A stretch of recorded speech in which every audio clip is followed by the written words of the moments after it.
Apakah Xuan Yue Xingjun sangat kuat, kata Su Tang. Tentu saja, dia adalah penguasa bintang alam atas, kata pemuda itu, lalu berdiri dan berjalan menuju gerbang halaman, mendorongnya hingga terbuka, dan tampaklah cahaya bintang di luar pintu. Pemuda itu berbalik dan melompat ke atap kereta, dan Su Tang juga melayang keluar. Seluruh kereta dan kuda-kuda di depannya diselimuti lapisan tirai cahaya redup. Tidak ada yang aneh pada tirai cahaya itu, tetapi terlihat bahwa kecepatan kereta sangat tinggi, dan bintik-bintik cahaya yang terurai mengembun menjadi ekor cahaya sepanjang hampir 1 kilometer di belakang kereta. Jauh di depan, sebuah kota tampak menggantung di langit malam. Su Tang menatapnya sejenak dan bertanya dengan lembut, tempat apa itu? Itu rumah Yi Ying, kata pemuda itu. Penguasa rumah ini adalah Dewa Bintang Daun. Tapi, kudengar dia tidak terlihat selama lebih dari 100 tahun. Apakah dia masih hidup atau sudah meninggal masih belum diketahui. Hehe, di wilayah bintang belantara besar ini, mendengar kabar kematian seseorang bukanlah hal yang aneh. Aku ingat kau pernah bilang bahwa selain 3 pusat, tidak ada kultivator lain yang sangat kuat di wilayah bintang belantara besar. Su Tang bertanya sambil mengerutkan kening. Sebenarnya tidak ada di sini, kata pemuda itu. Tapi masalahnya, begitu para Master Agung dari wilayah bintang lain melakukan kejahatan atau menyinggung seseorang yang tidak seharusnya mereka lakukan, mereka biasanya memilih untuk melarikan diri ke wilayah bintang terpencil agung untuk menghindari sorotan. Di antara mereka, ada banyak sekali yang sulit. Saat dia berbicara, kereta itu melambat drastis, lalu melewati pusaran dan memasuki jalan bintang. Kita mau pergi kemana, tanya Su Tang. Pergilah ke Chunxiu Yuan, kata pemuda itu. Di sana terdapat hidangan-hidangan paling lezat dan wanita-wanita paling menawan. Di sanalah para penguasa bintang yang bergegas menuju wilayah bintang belantara agung paling sering pergi. Kau sudah memikirkannya dengan sangat matang, kata Su Tang. Pertama kau mencuri benih naga, lalu kau bertarung dengan penguasa bintang Xuan Yu. Kau pasti sangat lelah. Waktunya bersantai, kata pemuda itu sambil tersenyum. Tak lama kemudian, kereta tiba-tiba melesat memasuki dunia hijau zamrud. Pemuda itu meniup peluit, dan kereta kembali melambat. Kita berhenti di sini saja. Sampai jumpa lagi, kata pemuda itu. Su Tang mengangguk, dan sosoknya terbang menjauh dari kereta dan jatuh langsung ke bawah. Kereta itu berkilauan dengan cemerlang, berputar pada saat yang sama, menerobos awan dan melesat ke angkasa. Su Tang mendarat di tanah, melihat sekeliling, dan secercah kegembiraan terpancar di bibirnya. Tempat ini sangat mirip dengan dunia manusia tempat ia tinggal. Ia mengenali setidaknya puluhan tanaman, termasuk pohon pinus, cemara, absintus, rumput foxtail, dan sebagainya. Ia bahkan melihat krisan pasir, tetapi musimnya belum tiba, sehingga krisan pasir tersebut hanya memiliki kuncup dan belum mekar. Orang-orang selalu cenderung bernostalgia dengan masa lalu. Pada pandangan pertama, Su Tang merasa jatuh cinta pada tempat ini. Su Tang melangkah maju tanpa tujuan, mendengarkan kicauan burung dan menghirup aroma rumput. Ia tak tahu sudah berapa lama ia berjalan. Ia merasa sedikit lelah dan sudah cukup melihat, jadi ia mencari tempat duduk dan mengeluarkan token giok itu lagi. Pada hari-hari berikutnya, Su Tang bertarung melawan token giok. Ia mengabdikan seluruh jiwa dan raganya untuk pertempuran itu. Ia tak lagi bisa melihat perubahan di sekitarnya. Ia hanya samar-samar merasakan rumput menguning, lalu menghijau, lalu menguning lagi. Meskipun telah berupaya tanpa pamrih, ia tetap tak mampu menyempurnakan token giok itu. Ada selaput yang sangat membandel tersembunyi di dalam token giok, yang selalu menghalangi pikiran spiritualnya. Suatu hari, kecemasan Su Tang mencapai puncaknya dan hampir tak terkendali. Ia mengembuskan napas panjang, menghirup udara busuk yang entah sudah berapa lama terkumpul, lalu memasukkan kembali token giok itu ke dalam cincin. Menyerahlah saja sekarang. Kalau terus membuang-buang waktu, mungkin butuh 1 atau 2 tahun lagi. Su Tang melompat dan terbang lebih dari 10 mil. Ia menemukan sebuah sungai kecil. Ia melayang ke dalam sungai dan rasa sejuk menjalar ke seluruh tubuhnya, yang tiba-tiba meredakan kecemasannya. Su Tang menyipitkan matanya dengan nyaman dan membiarkan dirinya tenggelam ke dasar sungai. Tepat ketika ia setengah tertidur dan setengah terjaga, suara bel samar-samar terdengar di telinganya. Rasanya seperti sebuah pencerahan, dan ia tiba-tiba mengerti sesuatu. Setelah memulai jalur kultivasi, ia terus berlari dan berjuang, menanggung tekanan yang luar biasa dari awal hingga akhir, sehingga ia berjalan terlalu cepat dan terlalu lelah. Hari ini, ia harus menenangkan diri, atau bahkan mengesampingkan kultivasinya untuk sementara waktu. Su Tang perlahan muncul ke permukaan, dan suara lonceng menjadi jauh lebih jelas. Ia berdiri dan berjalan ke sungai, melepaskan cahaya ajaib. Hanya dalam beberapa tarikan napas, rambut dan pakaiannya menjadi kering. Su Tang berjalan perlahan ke arah asal suara lonceng. Setelah berjalan lebih dari 10 mil, sebuah halaman muncul di hadapannya. Ada sebuah plakat tergantung di gerbang dengan beberapa kata tertulis Aula Yuantong. Dua anak laki-laki tiba-tiba berlari keluar dari gerbang halaman, mengobrol dan tertawa. Ketika mereka melihat Su Tang, mereka tampak ketakutan dan segera mundur, menutup gerbang halaman, dan diam-diam mengamati Su Tang melalui celah pintu. Su Tang duduk santai di tangga, ekspresinya menjadi sedikit malas, diam-diam mendengarkan angin dan memperhatikan awan bergerak. Dia tidak tahu dari mana datangnya perasaan itu, tetapi dia tahu dengan jelas bahwa jika dia ingin memperbaiki keadaan pikirannya, dia harus melepaskan keterikatannya dan melupakan latihan. Pintu halaman didorong terbuka, dan seorang lelaki tua keluar sambil tersenyum, mengundang Su Tang untuk beristirahat di halaman. Su Tang tidak menolak dan setuju dengan senang hati. Waktu berlalu begitu cepat sejak saat itu. Su Tang tinggal di aula Yuan Tong, menyaksikan lelaki tua itu semakin lemah dan kedua anak laki-lakinya semakin tinggi. Dua anak dengan temperamen yang tampaknya serupa, tanpa pengaruh eksternal apapun, menghasilkan hasil yang berbeda. Salah satunya, Jingming, akan bangun pagi setiap hari untuk memberi makan ayam, bebek, nangui, dan guk-guk di halaman, lalu mengambil cangkulnya dan pergi ke ladang di belakang untuk bekerja. Hari demi hari, tahun demi tahun, meskipun bodoh, ia menjalani kehidupan yang stabil. Yang lain, Jingxin, suka bermalas-malasan, tetapi hatinya tidak buruk. Ia hanya ingin keluar dan mencari nafkah karena ia tidak puas dengan status quo. Suatu hari, ia bertemu dengan putri seorang Taipan lokal di desa Yaojia, lebih dari 10 mil jauhnya. Pemuda dan gadis itu jatuh cinta dan akhirnya setuju untuk kawin lari. Taipan lokal keluarga Yao membawa banyak orang untuk mengejar mereka, tetapi Su Tang turun tangan dan mengusir semua pengejar, membiarkan Jingxin mendapatkan keinginannya dan terbang bersama kekasih kecilnya. Setahun kemudian, lelaki tua itu meninggal dunia dan sebuah makam baru dibangun di belakang halaman. Setelah Jingming berkabung, ia melanjutkan kehidupan sebelumnya. Su Tang tidak peduli dan tidak bertanya apapun. Jingming pasti telah menerima instruksi dari orang tua itu dan menutup mata terhadap semua perilaku tidak masuk akal yang ditunjukkan Su Tang, seperti tidak menua, tidak makan atau minum, dan sebagainya. Ketika mereka bertemu dengannya, ia hanya akan menyapanya dengan senyuman dan melanjutkan urusannya sendiri. Setahun kemudian, Jingxin kembali dengan wajah sedih. Kekasihnya dipergoki oleh orang penting dan diculik secara paksa. Ia tak berdaya dan patah hati. Ketika orang-orang dari keluarga Yao mendengar bahwa Jingxin telah kembali, mereka merasa ada yang aneh dengan balai Yuan Tong dan tidak berani memasukinya sembarangan. Ketika Jingxin sampai di sungai, mereka mengepungnya dan memukulinya, hampir menghabisinya. Kemudian, putri keluarga Yao tiba-tiba pulang ke rumah untuk mengunjungi orang tuanya. Ia sangat disayangi dan telah diangkat menjadi istri sah. Jingxin melarikan diri secara diam-diam, dan sekembalinya ke rumah, ia menggantung diri di tiang rumah dengan kain sutra putih sepanjang 1 meter, bertekad untuk bunuh diri. Jingming menemukannya tepat waktu dan menyelamatkan Jingxin. Nyatanya, Su Tanglah yang menyelamatkannya. Tak lama kemudian, wanita dari keluarga Yao datang ke rumah Jingxin dan menangis terseduh-seduh. Dari sudut pandang emosional, mereka masih saling mencintai dan memiliki seorang anak.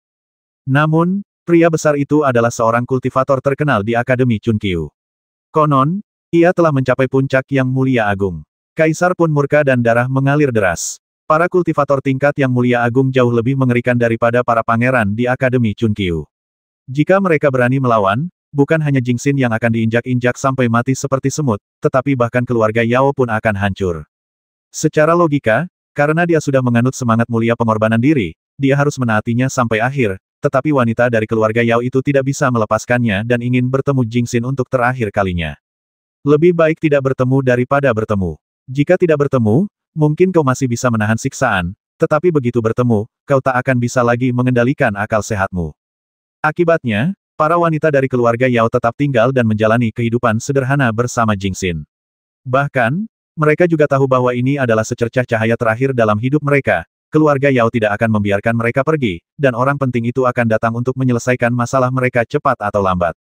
Oleh karena itu, mereka menjalani kehidupan yang sangat manis, bahkan sampai melupakan rasa malu mereka. Mereka ingin selalu bersama dan sama sekali mengabaikan Su Tang dan Jingming. Mereka egois karena mereka telah sepenuhnya melupakan anak-anak mereka sendiri. Seperti yang diharapkan, anggota keluarga Yao datang. Jingxin dan para wanita dari keluarga Yao telah menyiapkan anggur beracun, siap meminumnya di saat-saat terakhir. Jingming tidak tega melihat saudaranya pergi ke dunia bawah seperti ini, jadi ia mengambil tongkat pengangkut dan bergegas keluar pintu, mengusir semua anggota keluarga Yao. Beberapa hari kemudian, orang tua Yao datang dan mereka bertengkar di lobi seharian. Akhirnya, pasangan tua itu menangis terseduh-seduh, begitu pula Jingxin dan gadis dari keluarga Yao. Sebenarnya, pasangan tua itu mengatakannya dengan sangat jelas. Keadaan sudah sampai pada titik ini, Jingxin dan wanita dari keluarga Yao telah melahirkan anak mereka sendiri. Awalnya mereka siap menerima menantu laki-laki ini, tetapi tidak ada cara lain. Mereka hanya memiliki seorang putri yang berharga. Apalagi yang bisa mereka lakukan jika mereka tidak menerimanya. Namun, gadis dari keluarga Yao itu telah menikah dengan orang lain, dan pria yang dinikahinya adalah seorang tokoh penting, dan ia pun telah menjadi istri sahnya. Situasinya berbeda sekarang. Saat ini, mereka berada dalam situasi hidup dan mati. Para pelayan keluarga mengirimkan surat mendesak semalaman, yang mengatakan bahwa tokoh penting itu telah tiba. Jika gadis dari keluarga Yao itu kembali sekarang, masih ada kesempatan untuk mengendalikan situasi. Jika mereka tidak pergi, semua orang akan mati. Jingxin dan gadis dari keluarga Yao tetap menolak dan mengeluarkan anggur beracun yang telah mereka siapkan. Pasangan tua itu pun tak mau kalah. Pertama-tama mereka memarahi gadis dari keluarga Yao karena dianggap egois, lalu membenturkan kepala mereka ke dinding. Meskipun Jingxin dan Jingming berusaha sekuat tenaga untuk menghentikan mereka, pasangan tua itu tetap menderita luka berdarah di kepala. Suasana semakin kacau. Akhirnya, Jingming tak tahan lagi. Ia mengeluarkan auman singa yang memekakkan telinga, yang mengejutkan keempat orang itu. Kemudian, dengan nada yakin, ia memberitahu mereka bahwa ia punya cara untuk menyelesaikan semua masalah itu. Kemudian, Jingming berbalik dan berjalan menuju kediaman Sutang. Setelah masuk, ia tidak berkata apa-apa, hanya bersujud di tanah dan terus bersujud.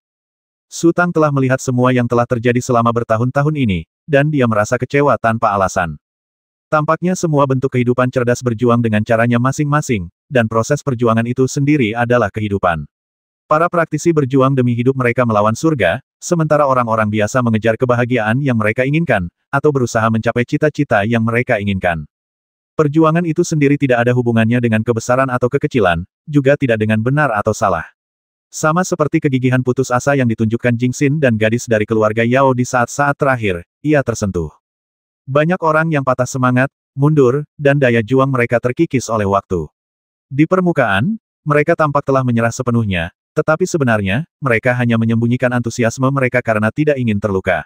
Begitu mereka diberi alasan untuk membakar diri sepuasnya, cahaya dan panas yang mereka lepaskan akan membuat malu bahkan orang-orang bijak yang terkenal sepanjang masa. Dengan kata lain, perbedaan antara kebesaran dan ketidakberartian terletak pada alasan ini. Lalu apa alasan Sutang? Setelah merenung cukup lama, Sutang menghela napas lagi, lalu perlahan berdiri, melewati Jingming, dan berjalan ke halaman. Menatap bintang-bintang yang telah lama hilang di langit malam, Sutang mulai mengalirkan pembuluh darah spiritualnya. Ia sudah hampir 10 tahun tidak menggunakan kekuatan spiritualnya. Saat ini, ia dapat dengan jelas merasakan setiap sel di tubuhnya bersorak kegirangan.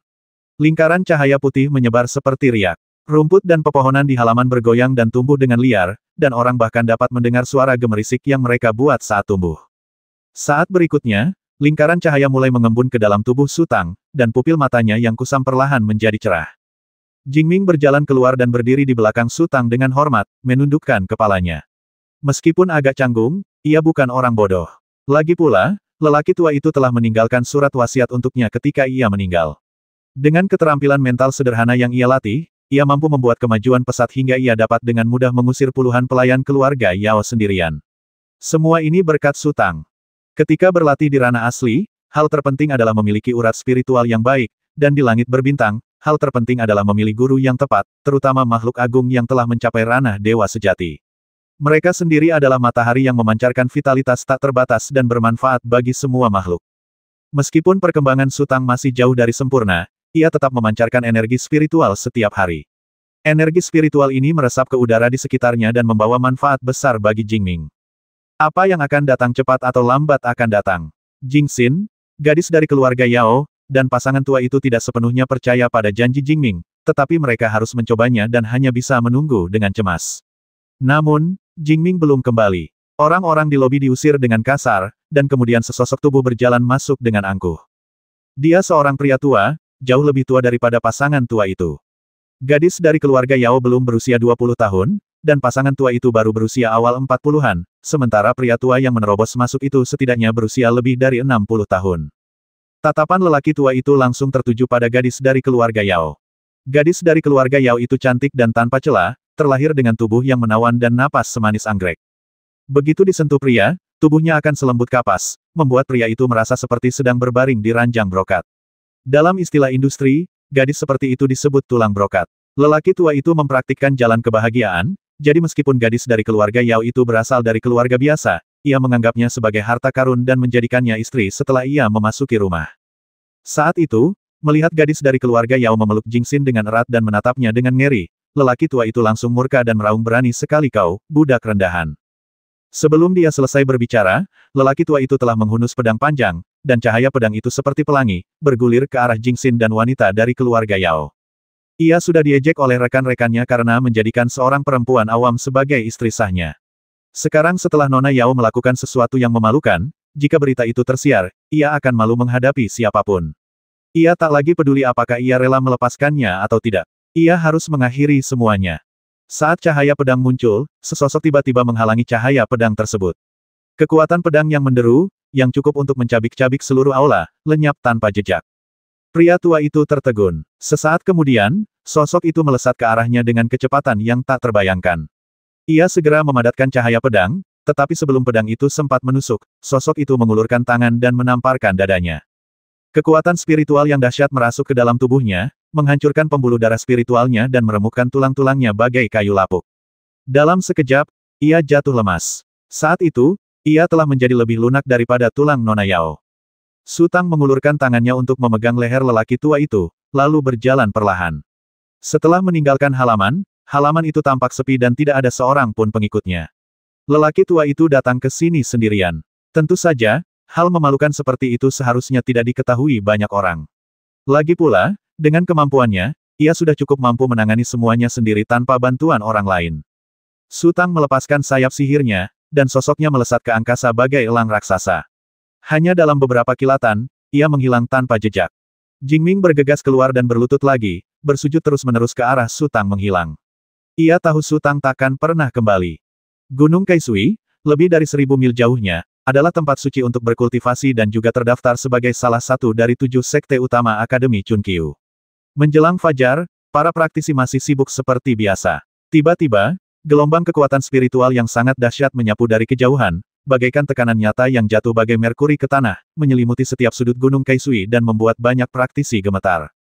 Tak lama kemudian, seberkas cahaya muncul di langit. Cahaya itu mengembang dengan kecepatan yang luar biasa cepat dan akhirnya mengembun menjadi pilar raksasa, membombardir puncak gunung. Bum puncak utama Gunung Kaisui mulai bergetar hebat, dan para praktisi berjatuhan ke tanah dalam jumlah besar. Yang kuat nyaris tak mampu melepaskan jurus terbang mereka, melayang di udara, menatap tempat di mana pilar cahaya itu menyala dengan putus asa. Yang lemah meraung dan berguling-guling di tanah. Mereka tak mampu berdiri, bahkan beberapa terguncang hingga berdarah dari ketujuh lubangnya dan jatuh koma. Namun, setelah satu serangan saja, tidak ada pergerakan di langit. Sesaat kemudian, sebuah titik hitam kecil jatuh dari langit, merobohkan atap sebuah aula, dan mendarat di aula tersebut.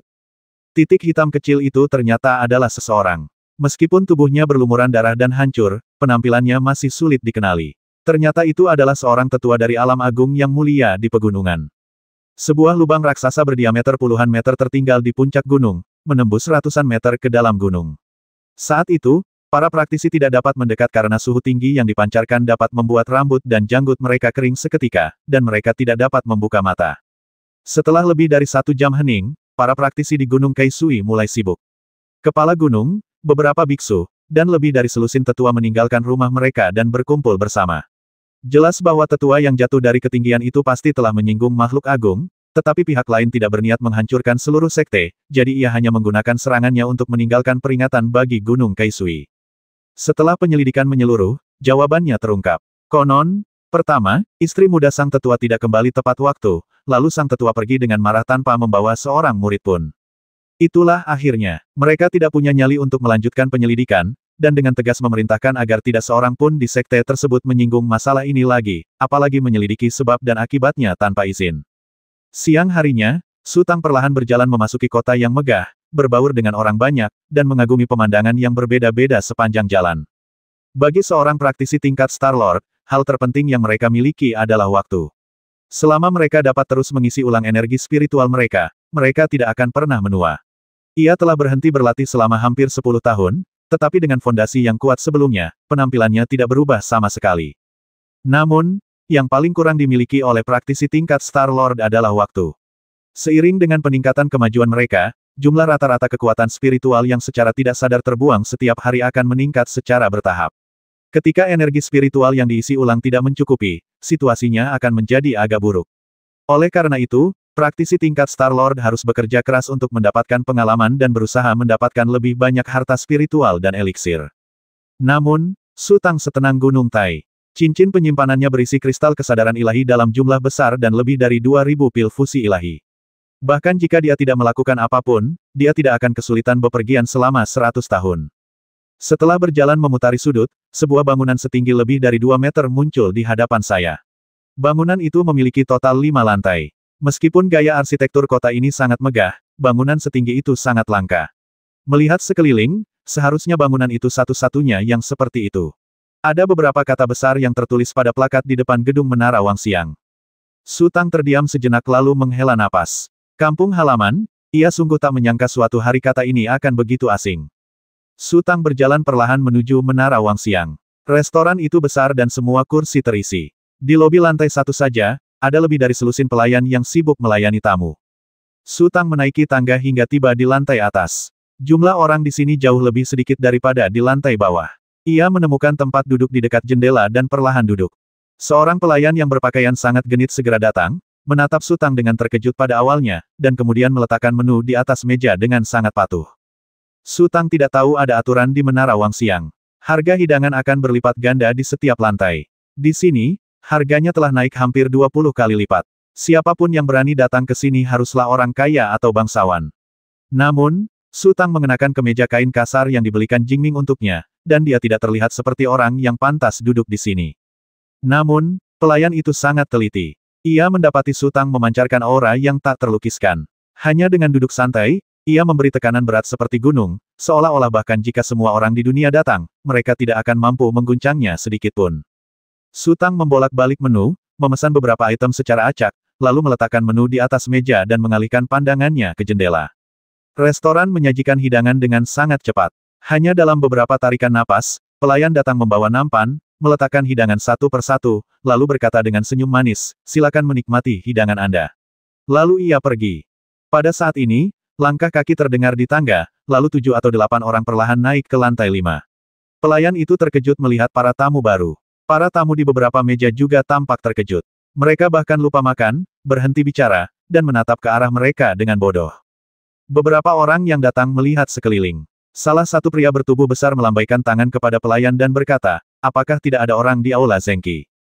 Tidak, pelayan itu menggelengkan kepalanya berulang kali, lalu tersenyum dan berkata, "Sekalipun ada seseorang, aku harus memberikannya padamu."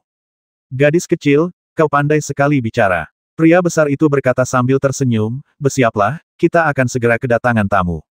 "Saya mengerti." Pelayan itu berbalik dan bergegas masuk ke sebuah ruangan pribadi. Hanya ada satu ruangan pribadi di lantai 5 yang luas itu. Su Tang melirik sekilas dan mendapati bahwa orang-orang yang datang semuanya adalah praktisi tingkat Sein. Tak heran jika para tamu restoran begitu terkejut. Ini dia terdengar suara gerakan samar dari lantai bawah. Orang-orang itu bergegas ke depan kotak, meluruskan ekspresi mereka dan berdiri dengan bangga. "Orang tua, silakan ke sini, silakan." Ketika kata-kata itu terucap, seorang lelaki tua muncul di tangga, terus-menerus membungkuk dan memberi isyarat mengundang. Kemudian, sesosok muncul dari tangga. Ia berjalan melewati lelaki tua itu dengan acuh tak acuh, lalu melangkah menuju kotak di depannya. Detik berikutnya, lebih dari selusin orang berlari keluar dari tangga. Terlihat jelas bahwa sang pionir memiliki status yang sangat tinggi. Orang-orang yang mengikuti di belakang memberanikan diri untuk berbaris dan mengikuti di belakang dengan anggukan dan hormat. "Apakah ini tempatnya?" tanya sosok itu dengan tidak sabar. Ya, beberapa praktisi Sein Realm yang menjaga kotak itu tersenyum dan mendorong pintu hingga terbuka terlebih dahulu. Su Tang menunjukkan ekspresi terkejut, karena sosok itu memberinya perasaan deja vu. Ketika pria itu masuk ke dalam kotak, separuh profilnya terungkap, dan Su Tang tiba-tiba tersenyum. Pada saat itu, suara gaduh di bawah sana semakin keras dan keras. Ada yang berteriak, "Tuan Surga, mengapa engkau ada di sini?" "Itu benar-benar pangeran. Minggir, jangan halangi jalan," teriak seseorang dengan tidak senang. Lalu seorang pria gemuk berlari menaiki tangga sambil terengah-engah dan berteriak, "Tunggu sebentar, Tuan Yue." Lelaki tua yang hendak memasuki kotak itu berbalik dan melihat lelaki gemuk itu. Ia tampak sangat terkejut, ragu sejenak, lalu cepat-cepat kembali, dan berbisik, "Yang mulia, mengapa Anda di sini?" Tuan tua sudah datang, bagaimana mungkin aku tidak datang? Pria gemuk itu mengeluh setengah serius. Wang Yue, kau terlalu ceroboh.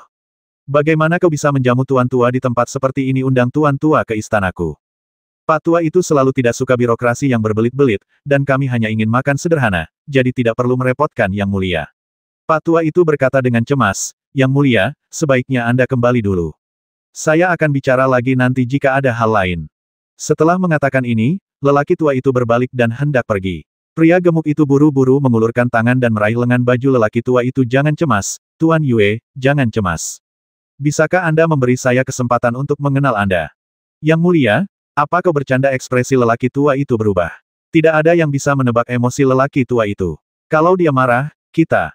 Tuan Yue, tolong bantu saya kali ini.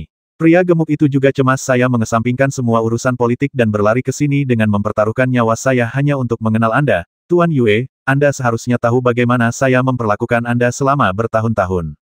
Kali ini, Anda tega membiarkan saya.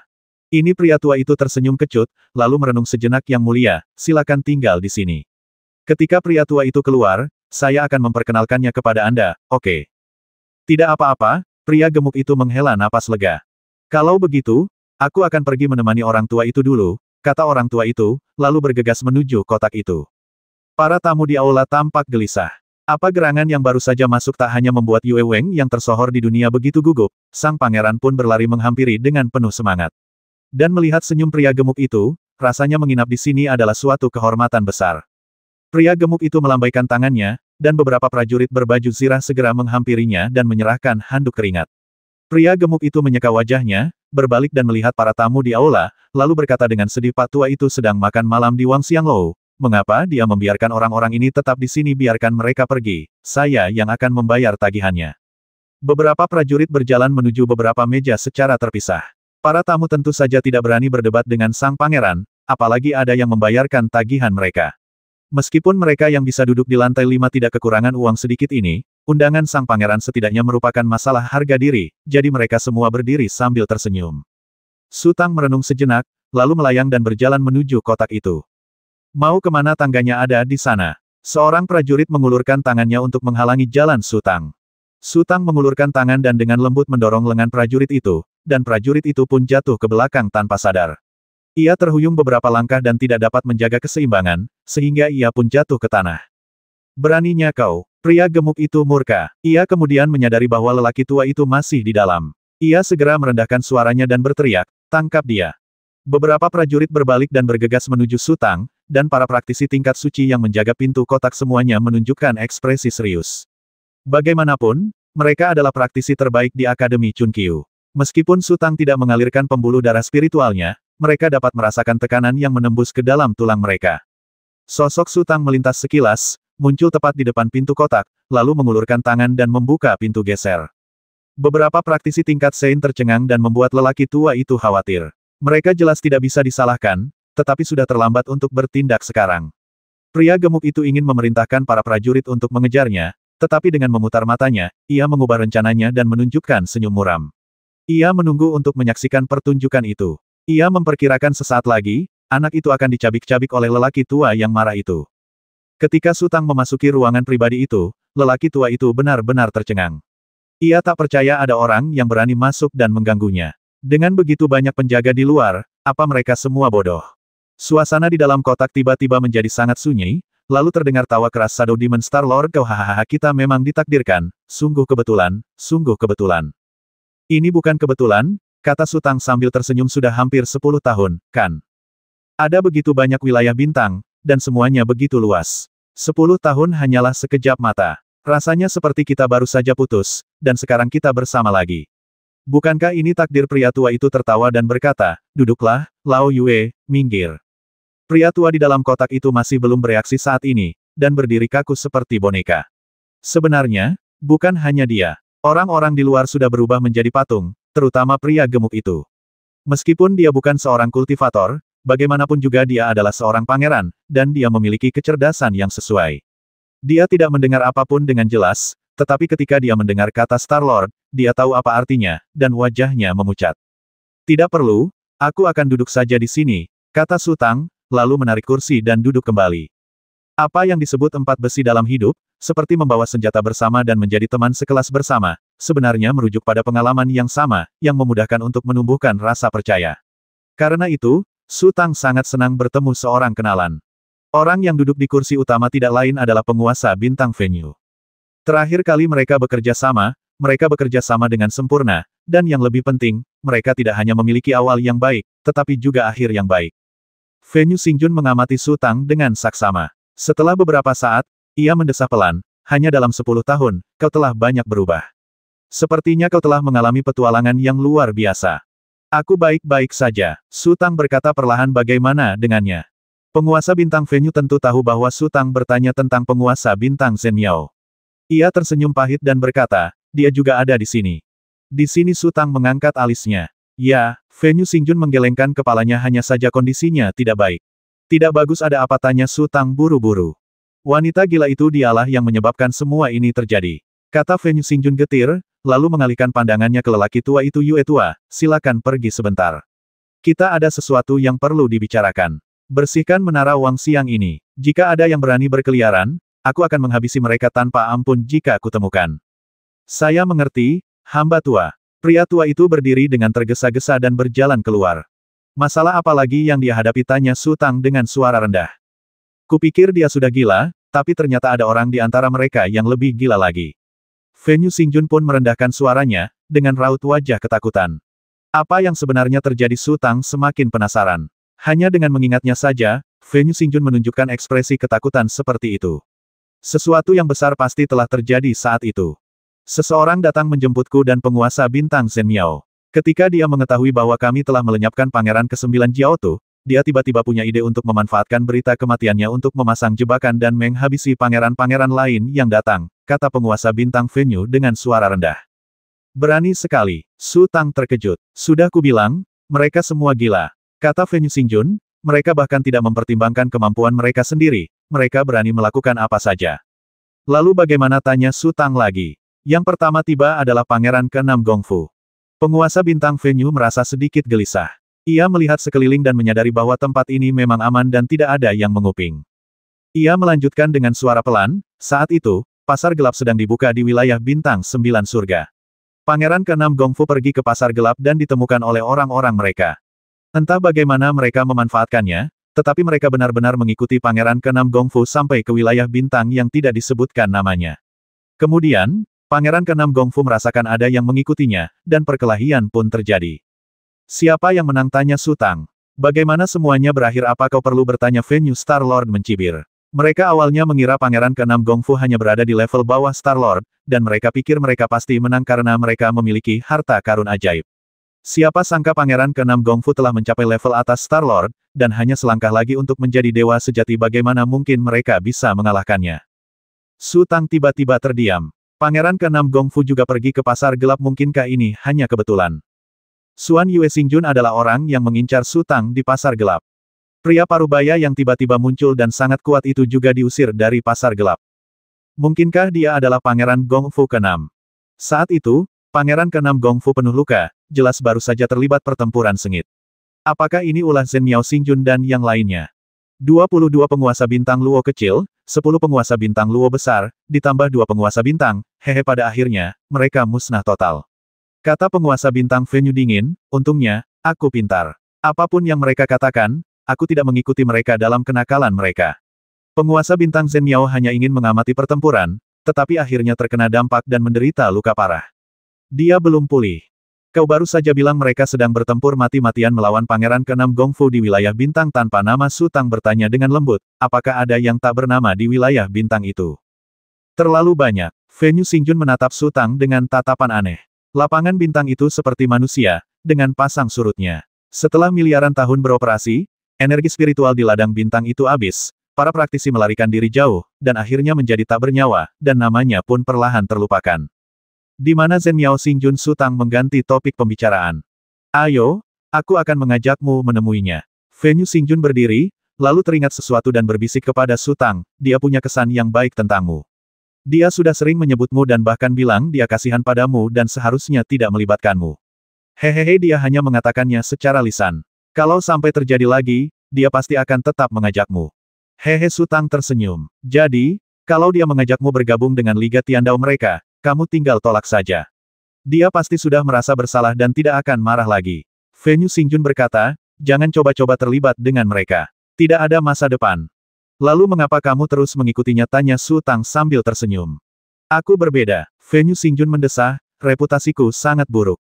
Kalau aku tidak mengikuti mereka, kemana lagi aku bisa pergi? Liga Tiandao, kenapa mereka harus bertarung sampai mati dengan garis keturunan naga sejati, tanya Sutang.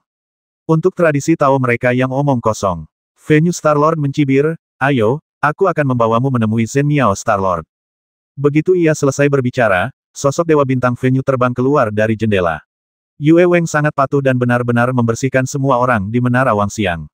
Mereka berdiri berdempetan di jalan, menunggu Dewa Bintang Fenyu muncul. Namun, ketika ia bertemu Sutang, Dewa Bintang Fenyu telah melemparkan orang-orang itu ke langit dan terlalu malas untuk menyapa atau apapun. Ia terbang lurus ke kejauhan. Sutang juga melompat dan mengikuti di belakang Fenyu Starlord. Tak lama kemudian, Fenyu Xingjun mendarat di sebuah halaman, berbalik dan melambaikan tangan ke arah Sutang, lalu mendorong pintu hingga terbuka dan melangkah masuk. Sambil berjalan ia berseru, Zhen Miao Xingjun, ada seseorang yang ingin menemuimu. Bukankah sudah kubilang jangan bawa teman-temanmu yang jahat itu kepadaku? Sebuah suara perempuan terdengar sedih dari dalam ruangan. Dia bukan teman yang buruk, kata Fenyu Xingjun sambil tersenyum. Sutang mendorong pintu hingga terbuka dan masuk, lalu melihat Zhen Miao Xingjun duduk di meja. 10 tahun tak meninggalkan jejak apapun padanya. Namun, ada dua rona merah di pipi Zhen Miao Xingjun yang tampak agak aneh, agak mirip eritema dataran tinggi. Zhen Miao Xingjun juga melihat Sutang. Ia terkejut dan tampak tak percaya dengan apa yang dilihatnya. Ia mengerjap serius lalu menarik napas panjang. Ying Mo Xingjun, apakah itu kau? Miao Ming Xingjun, apakah kamu baik-baik saja, kata Sutang sambil tersenyum. Aku baik-baik saja. Zhen Miao Xingjun berdiri dan berkata, Ying Mo Xingjun, kamu terlihat jauh lebih baik sekarang. Itu hanya sedikit keberuntungan, tidak ada yang perlu dikhawatirkan, kata Sutang. Di mana kalian bertemu? Zhen Miao Starlord menoleh ke arah Fenyu Starlord. Tuan Yue bersikeras mentraktir saya makan, jadi saya memilih Wangxiang Lou. Haha, kita bertemu di sana. Fenyu Xingjun berkata sambil tersenyum, bukankah ini takdir? Hanya ini yang kau lakukan selama 10 tahun terakhir yang membuatku bahagia.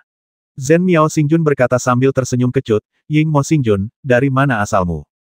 Saya telah bersembunyi di Chunxiu Yuan selama hampir 10 tahun, kata Sutang. Sebut saja sependapat atau saling mengagumi, bagaimanapun, melihat Sutang, penguasa bintang Zhen Miao tampak sangat bahagia. Sebenarnya, Sutang juga sangat bahagia. Tidak banyak penguasa bintang yang bisa ia percayai. Selain Helan Fei Qiong dan penguasa bintang Jin Ya, ada penguasa bintang Zhen Miao dan penguasa bintang Fenyu. Lagi pula, mereka pernah bekerja sama sebelumnya dan mengalami hidup dan mati bersama, dan sekarang mereka dibebani dengan dosa yang sama.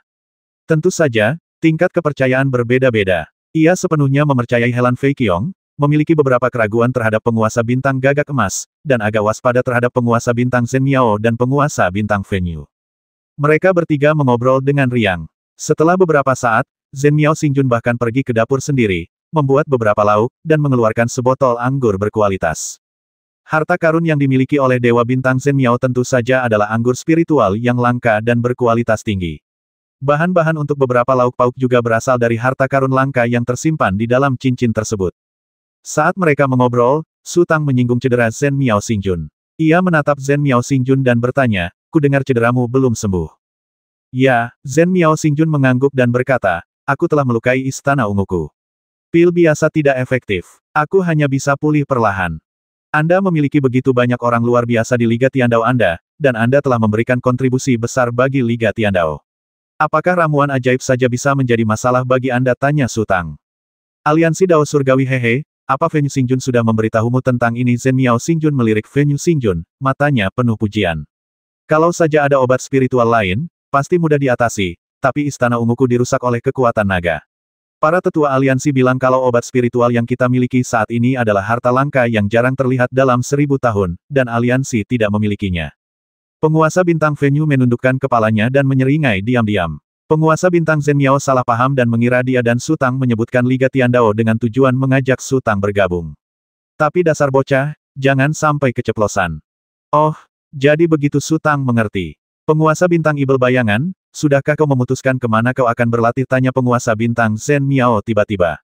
Mari kita lakukan selangkah demi selangkah dan hadapi segala sesuatunya sebagaimana adanya, kata Su Tang.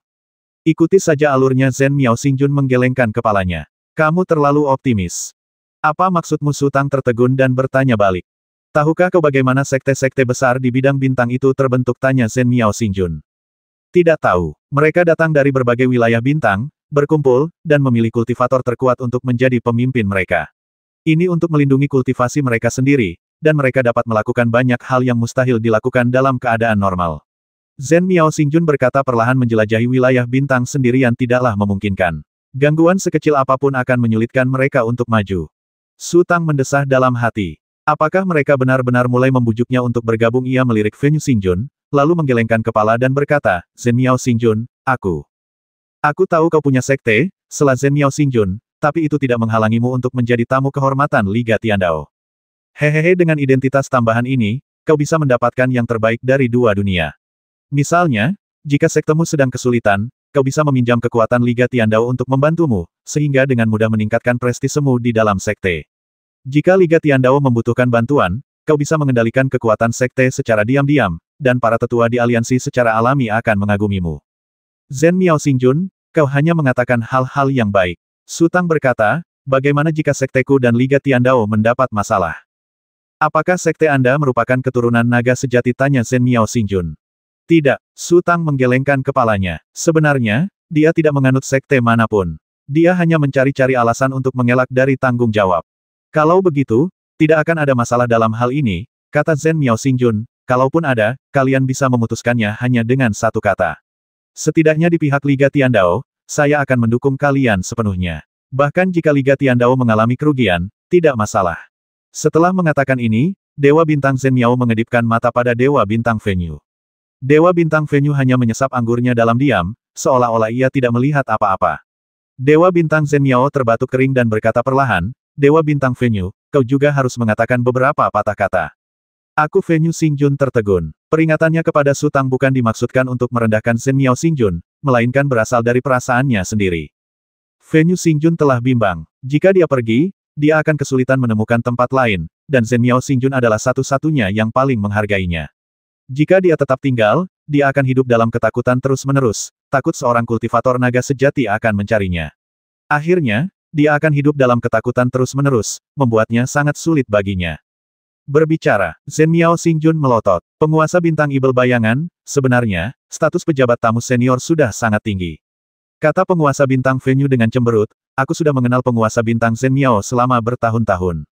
Meskipun aku tidak pernah mengenalnya, tanpa sengaja aku telah berbuat banyak untuk aliansi Tiandao. Sekarang, aku hanya seorang pejabat tamu senior. Apa keuntungan menjadi menteri tamu? Tanya Su Tang penasaran.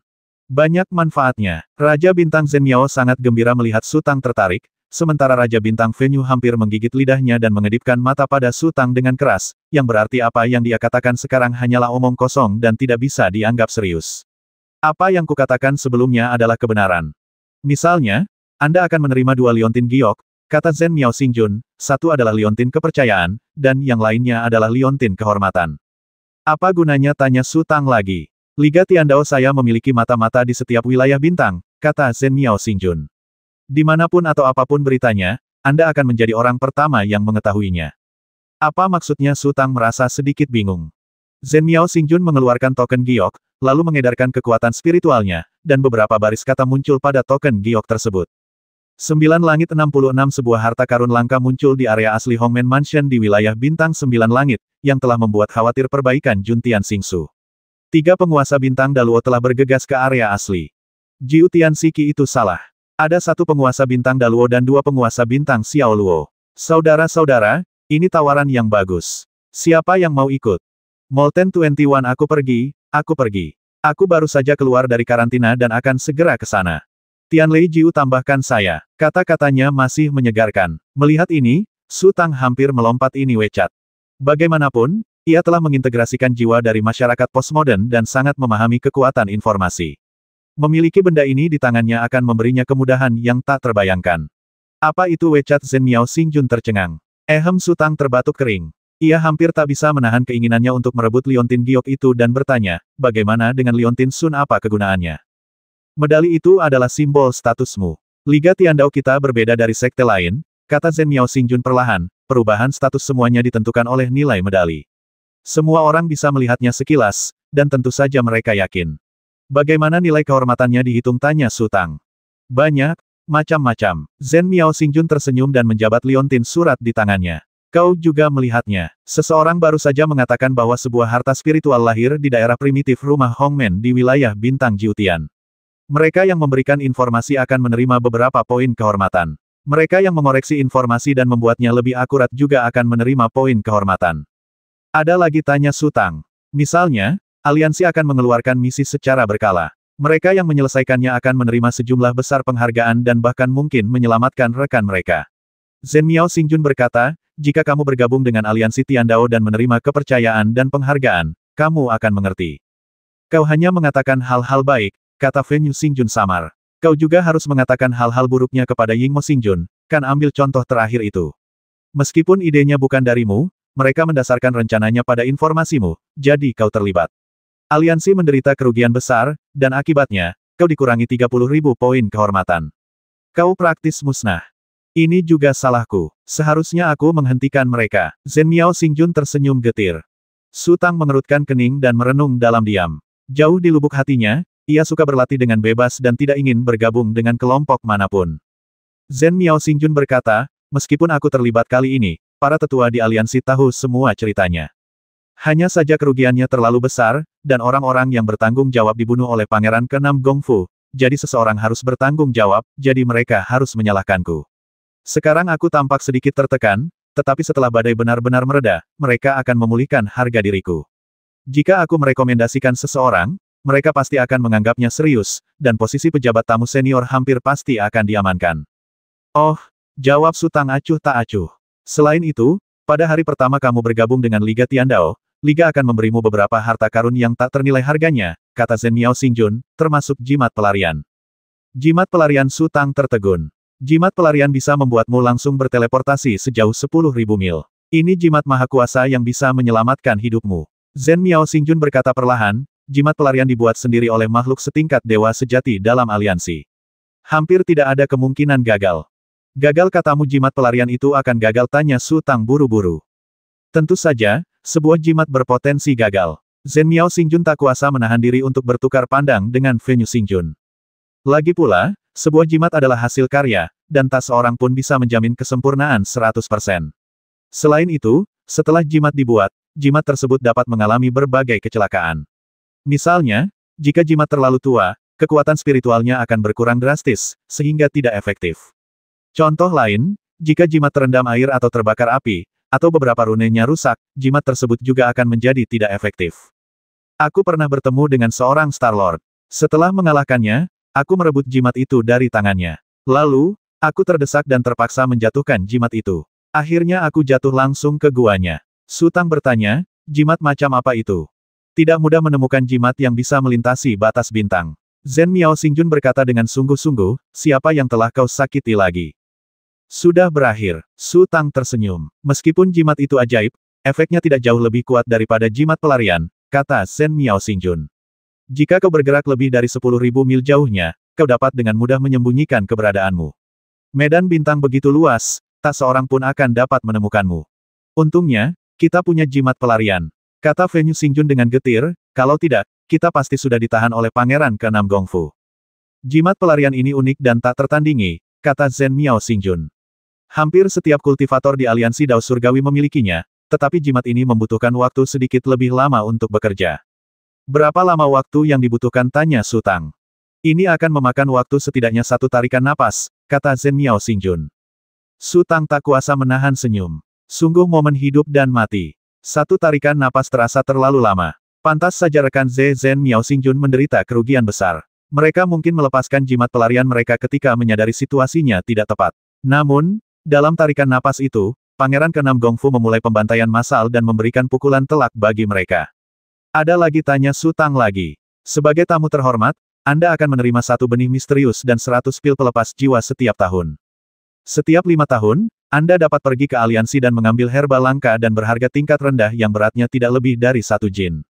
Tahukah Anda di aliansi Tiandao saya, hal-hal seperti api hantu musim semi, telur salju langit, dan bambu 4 sudut dianggap langka dan berharga tingkat rendah. Selain itu, Anda dapat dengan bebas meminta bimbingan dari seorang tetua dan memasuki ruang rahasia untuk mencari rahasia spiritual. Setiap 30 tahun, Anda juga dapat menerima jimat pelarian dan 1 atau 2 ons kristal pikiran ilahi kuno. Setiap 50 tahun, Anda dapat pergi ke aliansi dan mengambil herba langka dan berharga tingkat menengah yang beratnya tidak lebih dari 1 jin.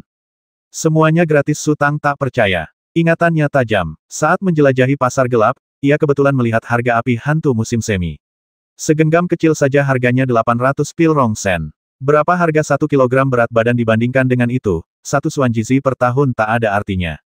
Tentu saja, Zhen Miao Xingjun melihat keterkejutan Sutang dan tersenyum. Menurutmu mengapa para kultivator independen yang berkeliaran di wilayah bintang akan mencoba segala cara untuk menyusup ke sekte-sekte besar? Sutang menghela napas panjang. Seperti kata pepatah, wol berasal dari domba. Setelah menerima begitu banyak manfaat, ia harus memberikan kontribusi yang lebih besar kepada Liga Tiandao. Tidak ada tempat yang mendukung orang secara cuma-cuma. Jika tidak, sekuat apapun fondasinya, fondasi itu akan terkikis sedikit demi sedikit. Beberapa hal yang dikatakan Zhen Miao Xingjun tidak berguna baginya, seperti kristal-kristal suci kuno, yang berlimpah di cincin penyimpanannya. Namun, apa yang dikatakan Zhen Miao Xingjun tentang kemampuannya mendapatkan bimbingan dari seorang tetua aliansi, memasuki ruang rahasia, dan mencari rahasia spiritual, semuanya sangat menarik baginya. Namun, dari sudut pandang seorang penguasa bintang biasa, hampir mustahil untuk menolaknya, perlakuannya sungguh terlalu murah hati. Jika aku bergabung, apa yang perlu aku lakukan? Tanya Sutang perlahan. Tidak ada yang dibutuhkan, kata Zhen Miao Xingjun, hanya satu hal, nilai kehormatanmu harus terus meningkat. Oh, Anda adalah pejabat tamu terhormat. Nilai kehormatan awal Anda adalah 100. Penilaian dilakukan setiap 30 tahun, dan hanya tersisa 11 tahun hingga penilaian berikutnya. 11 tahun ini adalah anugerah bagi Anda, tetapi dalam 30 tahun ke depan, Anda harus meningkatkan nilai kehormatan Anda menjadi 200. Zhen Miao Xingjun berkata, jika Anda mencapainya, tunjangan Anda akan tetap sama. Jika tidak, tunjangan Anda akan dipotong setengah. Jika Anda mencapai 300, tunjangan Anda akan digandakan. Bagaimana jika aku sedang menyendiri dan tidak bisa mengikuti penilaian? Tanya Sutang. Ketika kalian kembali ke aliansi utama, penyelesaian akan dilakukan. Zhen Miao Xingjun berkata, karena kalian sedang mengasingkan diri, mustahil bagi kalian untuk kembali ke aliansi utama. Oleh karena itu, tidak ada yang akan memaksa kalian untuk menyelesaikan penyelesaian ini. Selama kalian mengumpulkan poin kehormatan, apa yang menjadi milik kalian akan tetap menjadi milik kalian. Sutang menundukkan kepalanya dan merenung. Selain syarat-syarat itu, Xin Pei juga memiliki daya tarik yang besar baginya. Apa-apa kau tergoda, kata Zhen Miao Xingjun, ini hanya perlakuan seorang pejabat tamu senior. Jika nilai kehormatanmu melebihi 500, kau akan dipromosikan menjadi pejabat kehormatan kursi pertama. Lalu kau akan mendapatkan lebih dari ini, hehe, setidaknya 10 kali lipat. Sutang mengangkat kepalanya dan menatap Zhen Miao Xingjun. Selain itu, Liga Tiandao kami sangat menghargai individu-individu berbakat, kata Zhen Miao Xingjun. Jika Anda dapat dipromosikan ke kursi pertama pemujaan dalam 2 atau 300 tahun, itu akan menjadi hal yang wajar. Jika Anda dapat mencapainya dalam 100 tahun, para tetua Liga akan memandang Anda dengan lebih hormat. Jika Anda dapat mencapainya dalam 50 tahun, banyak orang mungkin akan berlomba-lomba untuk menjadi teman Anda. Liga Tiandao pasti akan memberikan semua kekuatannya untuk membantu Anda dengan apapun yang Anda butuhkan. Jika Anda dapat mencapainya dalam 10 tahun. Berhenti bicara, Sutang melambaikan tangannya. Aku akan bergabung. Benarkah? Senyum tersungging di sudut mulut Zhen Miao Starlord, sementara Venue Starlord menggelengkan kepalanya, menatap Sutang dengan senyum masam, lalu mengalihkan pandangannya. Saya tidak akan bercanda tentang hal semacam ini, kata Sutang. Oke, setuju. Raja Bintang Zhen Miao bertepuk tangan dengan penuh semangat. Saya akan segera melapor kepada para tetua. Utusan pemandu akan tiba di Taman Chunqiu dalam 10 hari. Tunggu sebentar, saya akan segera kembali. Setelah berbicara, Raja Bintang Zhen Miao segera keluar. Penguasa Bintang Ibel Bayangan, oh penguasa Bintang Ibel Bayangan, aku sudah bicara begitu banyak kepadamu dengan sia-sia, mengapa kau setuju? Penguasa Bintang Venue berkata perlahan, ya, syarat aliansi Dao Surgawi memang bagus, tetapi hanya dengan hidup seseorang dapat berlatih. Mereka jelas-jelas telah bertekad untuk menentang garis keturunan naga sejati. Menurutmu, berapa lama mereka bisa bertahan?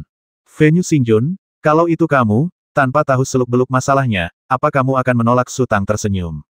Tentu saja aku tidak akan menolak. Siapa yang mau menjelajahi dunia bintang sendirian kalau mereka bisa menemukan penyokong, kata Venue Xingjun, tapi kau sudah tahu cerita lengkapnya. Ada 2 hal, kata Sutang. Venue Xingjun, tahukah kamu sudah berapa lama aku berlatih? Berapa lama? Saya berlatih selama 2 tahun dan dipromosikan menjadi Grandmaster. Setelah 3 tahun, saya menembus alam mulia agung. Setelah 4 tahun, saya menembus batas alam suci. Setelah 5 tahun, saya menjadi orang suci agung, kata Su Tang ringan. Kau bercanda? Fenyu Xingjun hampir melompat. Dia sama sekali tidak percaya. Kemajuan kultivasi Helan Fei Qiong telah membuat para praktisi di dunia manusia tercengang, tetapi Su Tang bahkan lebih cepat dari Helan Fei Qiong, dan dia memiliki cukup kepercayaan diri. Ketika Zhen Miao Xingjun, yang sedang berjalan kembali dari luar pintu, mendengar kata-kata ini, dia tercengang dan tidak mempercayainya. Kau bercanda? Aku bercanda sekarang, dan kau akan membongkarnya nanti. Seru? Kan, kata Su Tang dengan tenang. Yang kedua, aku tidak bisa lagi menghindarinya. Mengapa? Ketika Pangeran ke-6 Gongfu memasuki pasar gelap, aku baru saja pergi bersama penguasa bintang gagak emas dan yang lainnya. Lalu, ketika aku tiba di wilayah bintang tanpa nama, Pangeran ke-6 Gongfu mengikutiku. Su Tang berkata perlahan, aku melihatnya, dan dia juga melihatku. Aku bisa merasakan kebencian yang luar biasa yang dia pendam terhadapku. Mau tidak mau, takut atau tidak, mustahil bagiku untuk hidup damai dengan garis keturunan naga sejati di masa depan. Mengapa dia mengejarmu? Teriak Fenyu Xingjun. Karena aku mendapatkan benih naga dari Pangeran ke-9 Jiao Tu di Istana Sengyun. Benih naga. Fenyu Xingjun tercengang. Kenapa kamu tidak menyebutkannya saat itu? Aku menemukan ambergris itu, dan penguasa bintang Fuhan dan penguasa bintang Taiguo bertindak sangat agresif, menyebabkan banyak ketidaknyamanan dan menempatkan penguasa bintang Zhen Miao dalam posisi yang sulit. Su Tang berkata, aku tidak ingin menimbulkan masalah lagi, dan aku sedikit marah, jadi aku merahasiakan benih naga itu. Menurut aturan, entah aku memberitahumu atau tidak, benih naga itu milikku. Tidak masalah. Memang, tapi Fenyu Xingjun terdiam, merasa agak tidak senang. Namun, ia berpikir lagi, jika ia berada di situasi Su Tang, kemungkinan besar ia juga akan membahas masalah benih naga. Ia lalu mengangguk dan berkata, kau benar. Jika ada alasan ketiga. Su Tang mendesah pelan, seharusnya Qianhuan Xingjun. Penguasa bintang Qianhuan. Oh, aku selalu lupa bertanya padamu. Kemana perginya penguasa bintang Qianhuan? Kenapa dia tidak bersamamu? Tanya penguasa bintang Fenyu. Kami pergi dari pasar gelap dan hanya bisa berteleportasi ke medan bintang yang sama, tetapi posisi kami tersebar, kata Su Tang. 10 tahun telah berlalu dan ia pikir ia bisa melupakannya, tetapi ketika ia memikirkan Helan Fei Qiong, hatinya masih sakit. Maksudmu dia mungkin mengalami kecelakaan? Fenyu Xingjun mengerti sesuatu. Aku juga tidak tahu, jawab Su Tang lembut. Setelah kau bergabung dengan aliansi Dao Surgawi, kirimkan pesan di Liontin suratmu. Fenyu Xingjun mendesah. Argumen Su Tang tak terbantahkan. Ia sudah berseteru dengan Pangeran ke-6 Gongfu, dan sekarang mereka bertemu lagi, tidak ada cara untuk menyelesaikan situasi secara damai. Terlebih lagi, keberadaan Qianhuan Xingjun tidak diketahui, dan ada kemungkinan ia telah jatuh di tangan seorang kultivator naga sejati. Wajar jika Su Tang akan memusuhi naga sejati mulai sekarang. Oleh karena itu, bergabung dengan aliansi Dao Surgawi adalah pilihan terbaik. Kirim pesan ke Xin Pei. Su Tang tercengang. Xin Pei sangat nyaman, kata Fenyu Xingjun, kamu bisa bertanya kepada orang lain tentang perkembangan utama para kultivator naga sejati dalam beberapa tahun terakhir. Kamu seharusnya bisa mendapatkan informasinya secara perlahan. Bagaimana jika seseorang dengan sengaja berbohong? Tanya Su Tang. Sejujurnya, Liga Tiandao berbeda dari sekte-sekte besar lainnya, kata Fenyu Xingjun. Liontin surat ini juga eksklusif. Semua praktisi berkumpul untuk bertukar informasi dan berbagi apa yang mereka miliki. Semua orang menjaga kesucian hati. Jika kau berbohong sekali dan ketahuan, semua orang akan mulai mencurigaimu. Hehehe, menarik untuk dikatakan bahwa, secara lahiriah, semua orang akan melakukan apapun yang mereka bisa, tetapi secara batiniah, mereka bisa jujur dan dapat dipercaya, menganggap reputasi mereka sebagai hal terpenting. Apakah kamu tidak takut? Mata-mata Su Tang mengerutkan kening. Mata-mata apa yang bisa dilakukan? Mata-mata Fenyu Xingjun menggelengkan kepalanya. Semua yang kau katakan akan meninggalkan bekas di hatiku. Kau akan memahaminya perlahan. Bagaimana kalau ada yang menangkap praktisi Liga Tiandao dan mengambil Liontin surat itu? Tanya Su Tang lagi. Xin Pei dan Sun Pei sebenarnya adalah harta karun spiritual, tetapi mereka tidak membutuhkan kesadaran ilahimu untuk memurnikannya. Fenyu Xingjun berkata, jika terjadi kesalahan, bahkan sedikit lonjakan kesadaran ilahi akan menyebabkan Xin Pei dan Sun Pei kehilangan kekuatan spiritualnya dan berubah menjadi giok biasa, meninggalkan mereka tanpa apapun. Selain itu, Xin Pei hanya digunakan untuk komunikasi. Jika ada sesuatu yang benar-benar rahasia, mereka harus membicarakannya secara langsung. Bahkan jika seseorang berhasil merebut Xin Pei, mereka tidak akan dapat melakukan apapun sampai Xin Pei kehilangan pemiliknya dan kekuatan spiritualnya menghilang. Baguslah, kata Su Tang, merasa sedikit lega. Shadow Demon Star-Lord, apakah kau benar-benar Venue Star-Lord? Tampak ingin mengatakan sesuatu tetapi terhenti. Benarkah apa? Tanya Su Tang. Benarkah kau hanya butuh 5 tahun untuk menerobos ke alam suci agung? Venue Star-Lord menatap Su Tang. Bakat adalah sesuatu yang tak terbantahkan. Beberapa praktisi bahkan mampu melampaui rekan-rekan mereka. Su Tang berhasil mencapai alam sage agung dalam 5 tahun, sehingga kultivasinya di masa depan kemungkinan akan berkembang pesat. Saat ini, Venue Xingjun sudah memiliki ide untuk bergantung padanya. Wajar saja, dengan teman seperti ini, tentu saja kamu ingin mempererat hubungan. Jika kamu tahu Su Tang memiliki bakat luar biasa, tetapi kamu sengaja menjauhinya, bukankah itu sama saja mencari masalah? Seharusnya memakan waktu lebih dari 4 tahun, tetapi kurang dari 5 tahun, kata Su Tang. Hehehe. Venue Xingjun tertawa datar, tetapi matanya sedikit berkaca-kaca. Mengingat kembali kultivasinya selama bertahun-tahun, ia awalnya adalah seorang ibel, jangkrik yang paling rendah dan hina. Belum lagi kultivasinya, ia bahkan tidak memiliki kesadaran. Kemudian, ia berpetualang dan diberi makan oleh darah seorang makhluk agung yang telah jatuh. Perlahan-lahan, kesadarannya sendiri lahir. Kemudian, setelah hampir 1000 tahun penuh kesulitan dan cobaan, ia melangkah ke langit berbintang. Kamu benar-benar tidak bisa membandingkan dirimu dengan orang lain. Memikirkan kemajuan Su Tang dan kemudian memikirkan dirimu sendiri, Venue Xingjun merasa sangat putus asa. Waktu berlalu dengan cepat. Su Tang tinggal di halaman menunggu kabar. Tidak ada yang bisa dilakukan. Setiap hari ia hanya mengobrol dengan penguasa bintang Zhen Miao dan penguasa bintang Venue tentang berbagai hal. Namun, hubungan mereka bertiga semakin dekat. Hari itu, Zhen Miao Xingjun sepertinya merasakan sesuatu. Ia tiba-tiba berdiri dan bergegas keluar. Setelah 1/4 jam, ia kembali dengan 3 orang mengikutinya. Di tengahnya terdapat seorang lelaki tua berjubah merah menyala. Sepertinya ia memiliki terlalu banyak darah dan energi. Wajahnya bahkan lebih merah daripada jubahnya. Di sebelah kiri dan kanannya terdapat 2 pria parubaya, keduanya berjubah hitam. Penguasa bintang Ibel Bayangan, perkenalkan. Ini Tetua Wu, anggota senior aliansi. Zhen Miao, penguasa bintang, mengulurkan tangannya kepada lelaki tua di tengah, lalu berkata, ini Tetua Qian, dan ini Tetua Zheng. Salam, para tetua. Su Tang buru-buru berdiri dan membungkuk kepada ketiga tetua itu. Venue Xingjun terkejut. Su Tang tidak mengerti, tetapi ia tahu bahwa ketika bergabung dengan Liga Tiandao, akan ada seorang pemandu, tetapi biasanya yang bertugas adalah tetua senior. Kali ini, 3 tetua datang bersamaan, termasuk tetua senior. Skalanya terlalu besar. Memikirkan bakat Su Tang, ia menghela napas dalam-dalam. Seperti yang ia katakan sebelumnya, kau benar-benar tidak bisa membandingkan dirimu sendiri. Apakah kau penguasa bintang Ibel Bayangan? Mata lelaki tua berjubah merah itu berbinar-binar. Ia tampak sangat cemas dan langsung ke intinya, tatapannya tertuju pada Su Tang. Su Tang merasakan bahwa kecemerlangan yang dipancarkan oleh lelaki tua berjubah merah itu seperti 2 pedang tajam, yang dengan mudah menembus kesadaran ilahi pelindung tubuhnya, menembus kulitnya, dan menembus ke tulangnya. Su Tang tampak sangat tenang. Ia benar-benar ingin mengharumkan nama di Liga Tiandao. Ia tidak menyembunyikan apapun dan tentu saja tidak terkejut dengan kehormatan atau aib. Akan tetapi, saat tatapan lelaki tua berjubah merah itu tertuju pada istana ungu miliknya, kesadaran ilahi di istana ungu itu bergetar hebat. Setelah beberapa saat, tetua berjubah merah itu tersenyum, ekspresinya tampak rileks, lalu ia duduk di kursi kosong, mengedipkan mata kepada kedua tetua itu.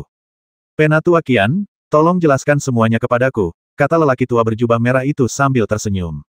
Oke, pria parubaya di sebelah kiri melangkah maju dan mengeluarkan 2 liontin giok dari cincin penyimpanannya, lalu menyerahkannya kepada Su Tang. Ini liontin surat, dan ini liontin kehormatan. Pertama, teteskan darah pada liontin-liontin ini untuk meluluhkan jiwa, lalu redam dengan sedikit kesadaran ilahi, dan kau akan baik-baik saja. Terima kasih, Tetua Qian, kata Su Tang cepat, lalu mengambil 2 liontin giok itu. Zhen Miao Xingjun sangat merekomendasikanmu, katanya kamu masih muda dan menjanjikan, dengan masa depan yang cerah. Hahaha, sejujurnya, aku belum pernah melihat Zhen Miao Xingjun memuji seseorang sebanyak ini, jadi Dewan Tetua membahasnya dan memutuskan untuk memberimu beberapa hal tambahan. Tetua Qian berkata, lalu mengeluarkan beberapa benda dari cincinnya. Ini adalah 2 jimat pelarian. Kau bisa bertanya pada Zhen Miao Xingjun cara menggunakannya. Ini adalah cermin pelindung jantung. Setelah diaktifkan, benda ini dapat menahan cedera fatal untukmu. Butuh 80 tahun bagimu untuk menerima 1 jimat ini sebagai pemuja pertama.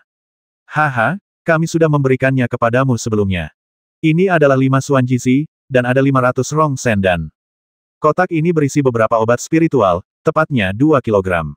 Aku dengar dari Zhen Miao Xingjun bahwa kau mungkin telah mencapai tingkat atas Xiao Xingjun, jadi kau bisa menggunakan semua obat spiritual ini. Botol ini berisi Qianian Mancun dan hanya ada satu. Ketika kekuatan spiritualmu habis dan situasinya kritis, setidaknya dapat memulihkan 20% hingga 30% kekuatan spiritualmu. Bahkan jika tidak dapat mengubah kekalahan menjadi kemenangan, itu lebih dari cukup untuk melarikan diri.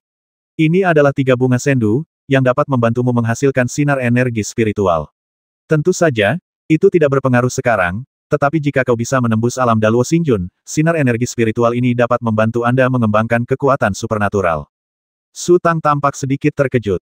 Meskipun ia belum pernah mendengar tentang sebagian besar ramuan ajaib ini, ia bisa melihat ekspresi wajah Venus Star Lord yang hampir gila, dan berpikir bahwa itu pasti ramuan yang luar biasa.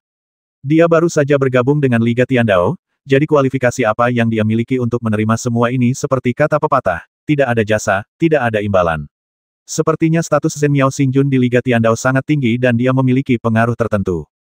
Jangan berkecil hati jika kau gagal membangkitkan energi ilahi. Pria tua berjubah merah yang duduk di kursi atas berkata dengan santai, tingkat kegagalan bunga sendu sangat tinggi. Dulu, aku juga menggunakan lebih dari 30 bunga sendu sebelum akhirnya aku hampir tidak bisa meredam sedikit pun kekuatan magisku. Ya, Tetua Qian mengangguk cepat. Jika kau sudah menghabiskan semua dewa, beritahu aliansi dan seseorang pasti akan mengirimkannya kepadamu. Pipi Venus Star Lord berkedut tanpa sadar. Apa yang dikatakannya memang benar. Tingkat kegagalan bunga sendu sangat tinggi. Beberapa master bintang mungkin harus menghabiskan ratusan bunga sendu sebelum mereka dapat menyempurnakan kekuatan magis mereka. Namun, nilai bunga sendu tidak dapat diukur dengan akal sehat. Berapa banyak Daluo Star Lord yang telah berlatih keras selama ribuan tahun dan belum pernah melihat bunga sendu. Terima kasih, Tetua Wu, Tetua Qian, dan Tetua Zheng. Su Tang kembali mengungkapkan rasa terima kasihnya. Kita keluarga mulai sekarang, jadi jangan sungkan. Pria tua berjubah merah itu tersenyum dan melambaikan tangannya. Oke, sekarang mari kita sempurnakan liontin iman dan liontin kehormatan. Jika ada yang tidak kau mengerti, kami bisa memberimu beberapa petunjuk. Su Tang pertama-tama mengambil liontin surat itu, lalu menggigit ujung jarinya dengan lembut dan emeskan setetes darah ke liontin surat itu. Liontin surat yang awalnya berwarna putih perlahan berubah menjadi merah, lalu memancarkan cahaya lembut. Sesaat kemudian, seluruh tubuhnya berubah menjadi putih keperakan. 1 tetes lagi saja, kata Tetua Qian. Oh, Su Tang tertegun.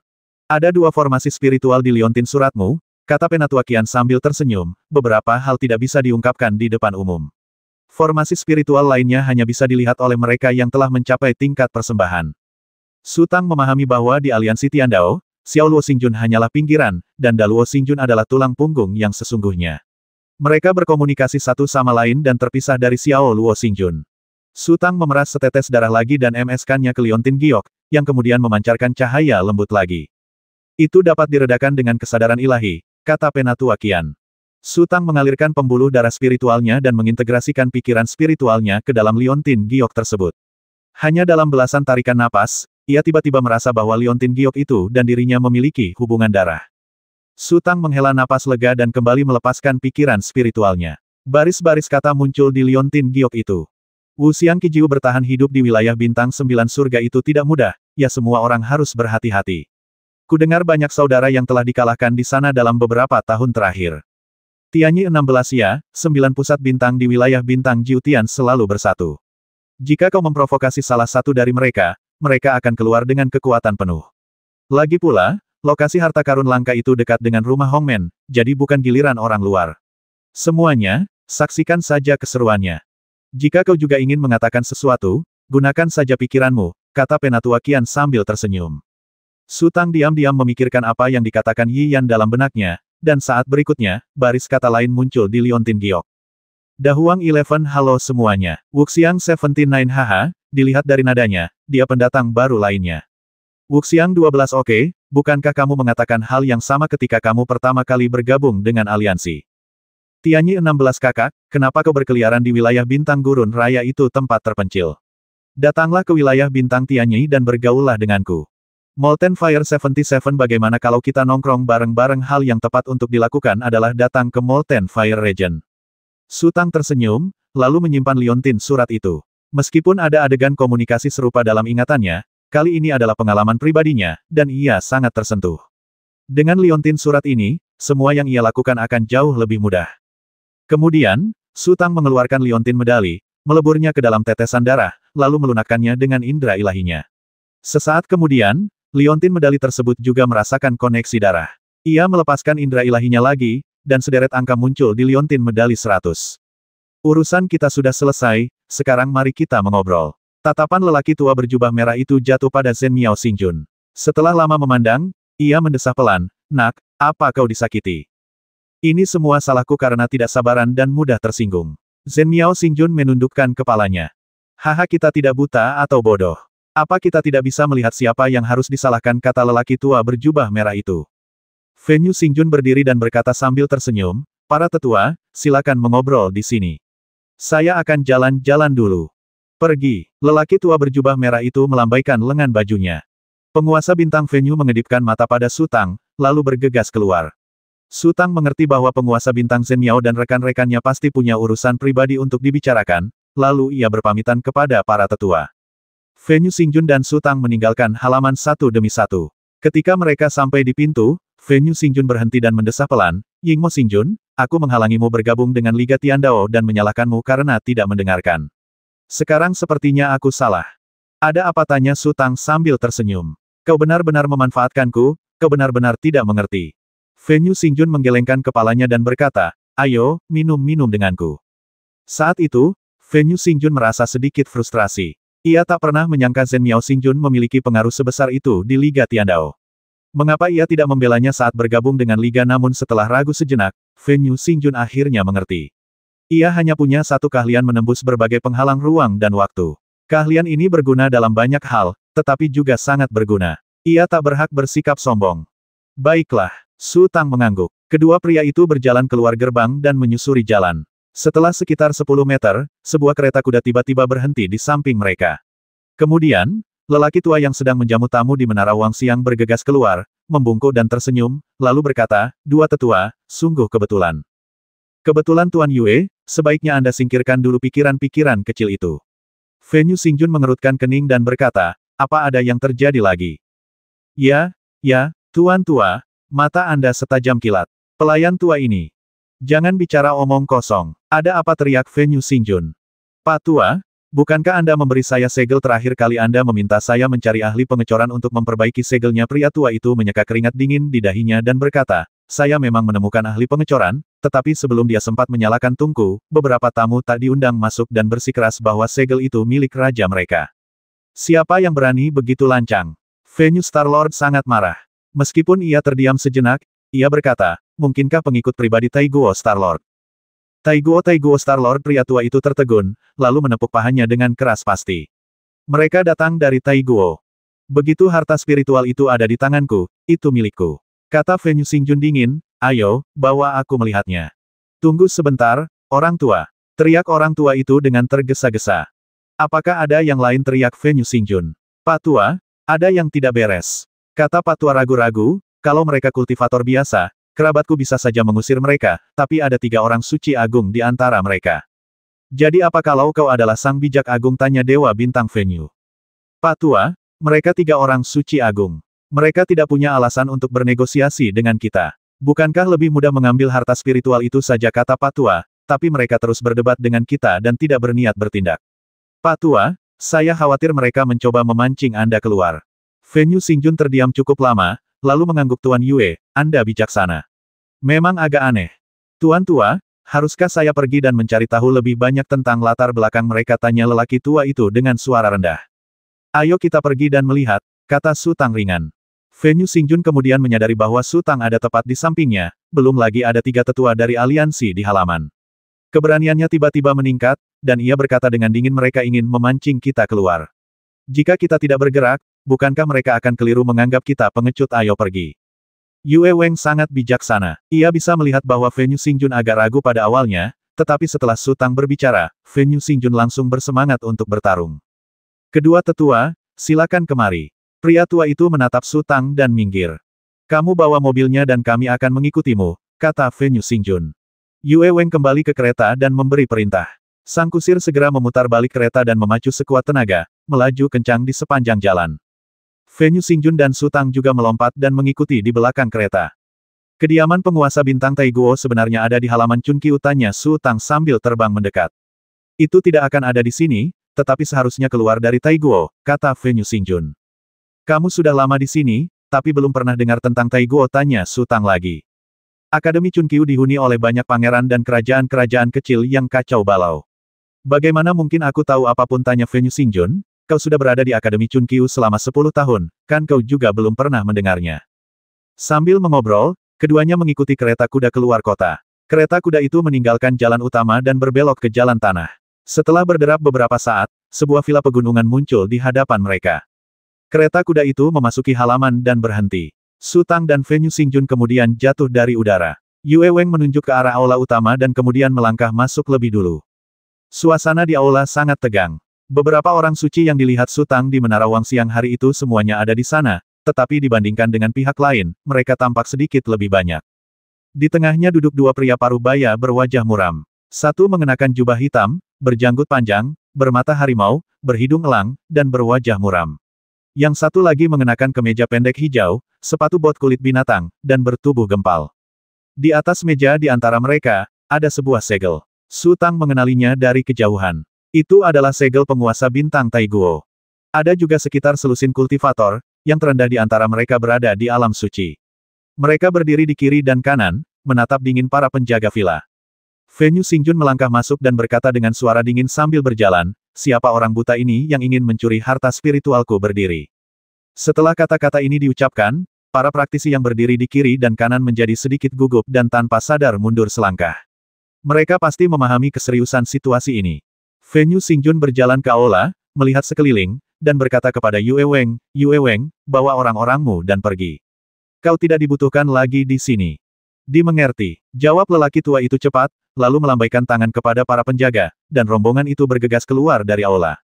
Saat Venue Starlord muncul, dia menunjukkan sikap ingin bertarung, kalau tidak dia tidak akan membiarkan Yue Weng dan yang lainnya pergi. Dua pria parubaya yang duduk di tengah saling berpandangan, ekspresi mereka serius. Setelah beberapa saat, pria parubaya berjubah itu perlahan berkata, Pak, dari mana Anda mendapatkan lambang negara ini? Apakah itu urusanmu? Venue Xingjun membuka mulutnya dan menjawab. Stempel nasional adalah harta spiritual kelahiran saudaraku. Apa kau pikir aku berhak ikut campur? Pria parubaya berjubah panjang itu berdiri dengan bangga dan berteriak tegas. Tunggu sebentar. Pria parubaya berbaju pendek itu berdiri dan meletakkan tangannya di bahu temannya.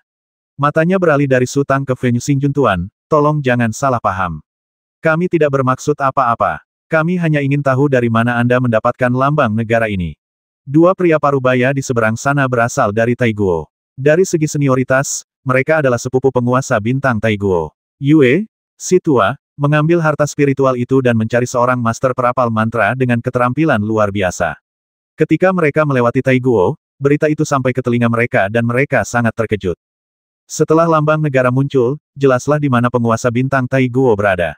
Mereka segera berangkat dan bergegas ke sini.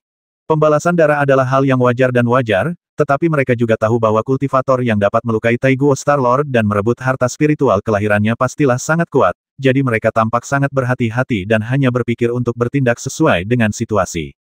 Jika pihak ini lemah, maka itu akan menjadi masalah besar. Mereka tidak hanya harus merebut harta spiritual, tetapi juga membalaskan dendam penguasa bintang Taiguo. Jika pihak ini kuat, mereka harus menerima kekalahan dan berusaha merebut kembali segel nasional. Soal balas dendam, jalannya masih panjang. Sayang sekali mereka memilih waktu yang salah. Jika mereka datang beberapa hari lebih awal, penguasa bintang Venue pasti akan berada dalam dilema. Penguasa bintang Zhen Miao terluka parah dan belum pulih, jadi tidak nyaman baginya untuk bertarung dengan yang lain. Dialah satu-satunya yang kurang percaya diri.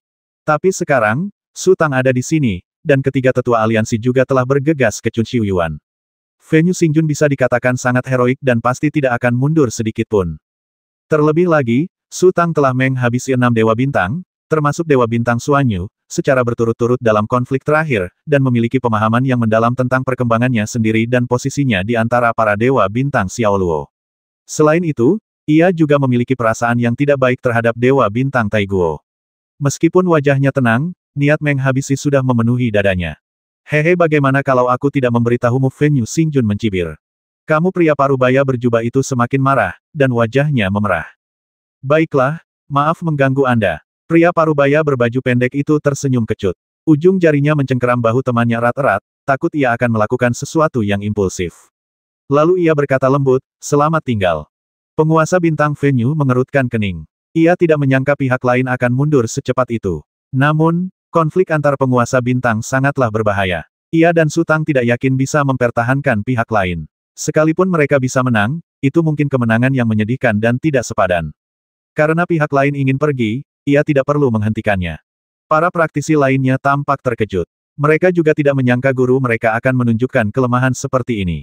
"Kakak kedua," teriak lelaki parubaya berjubah itu.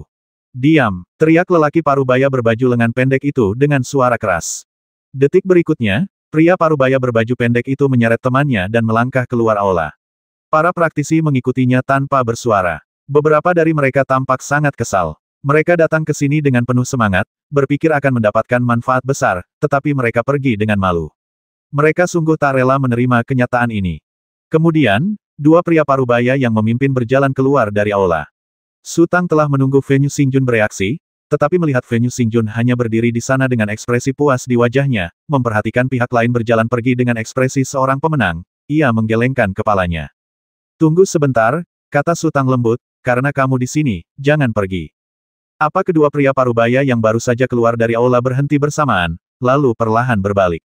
Pria parubaya berbaju pendek itu berbisik, "Apa maksud Anda, Tuan?" Faktanya, Venue Xingjun juga tampak sangat terkejut. Dia terus mengedipkan mata pada Su Tang, tetapi Su Tang pura-pura tidak melihat apa-apa. Gaya dalam melakukan sesuatu akan dipengaruhi oleh pengalaman.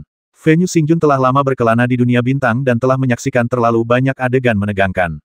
Bertengkar dan bermusuhan satu sama lain adalah hal yang wajar, tetapi pertempuran mungkin tidak terjadi sekali dalam 10 kali karena biayanya terlalu tinggi. Seperti kata pepatah, jika Anda melukai musuh 1000 kali, Anda akan melukai diri sendiri 800 kali. Jika Anda tidak yakin, Anda tidak akan bisa bertarung. Namun, setelah Su Tang memasuki langit berbintang, ia menghadapi bahaya demi bahaya, terutama penguasa bintang Xuanyu, yang membawa banyak orang untuk mengejarnya hanya karena ia melihat harta spiritualnya. Medan bintang itu penuh dengan bahaya bagi Su Tang. Meskipun Chun Xiuyuan kecil, ia punya aturannya sendiri. Pria parubaya berbaju pendek itu berkata dengan dingin, "Tuan, jangan terlalu sombong." Su Tang tersenyum, dan sesaat kemudian, ia mengeluarkan tongkat teratai hijau dari cincin penyimpanannya.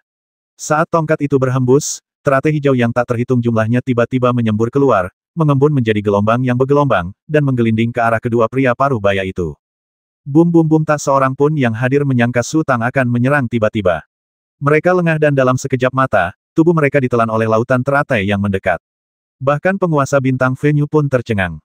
Kemudian, dua cahaya pedang yang ditempa menembus lautan teratai dan terbang tinggi ke angkasa.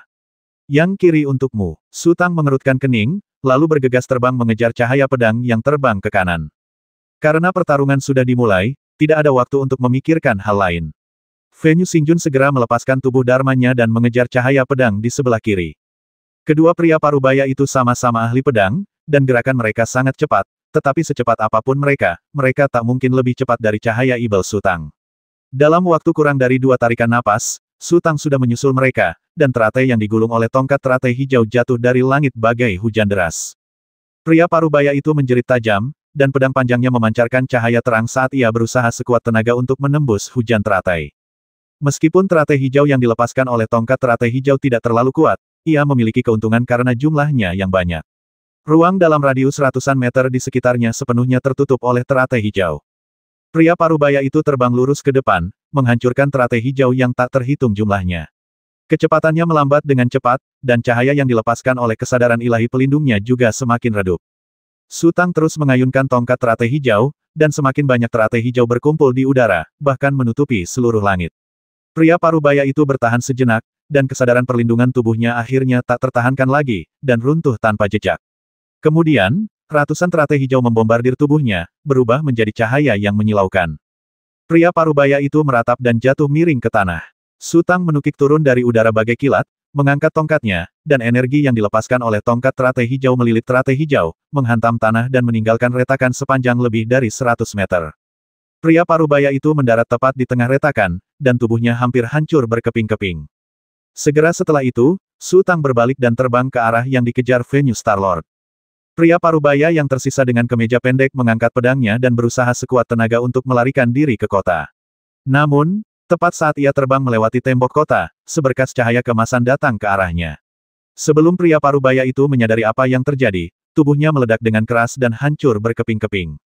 Apa yang terjadi? Tetua bermarga Wu, yang mengenakan jubah merah, terbang keluar dari gedung dan bertanya kepada Fenyu Xingjun sambil mengerutkan kening. Fenyu Xingjun segera menyingkirkan tubuh dharmanya dan berkata kepada Tetua Wu sambil tersenyum, kedua orang ini ada di sini untuk menimbulkan masalah. Pada saat ini, sosok Tetua Qian dan Tetua Zeng muncul di kejauhan. Mereka melintas sejenak, lalu bergegas ke depan. Zhen Miao Xingjun mengikuti di belakang mereka, tetapi kecepatannya jauh lebih lambat. Butuh 2 atau 3 tarikan napas baginya untuk mengejar.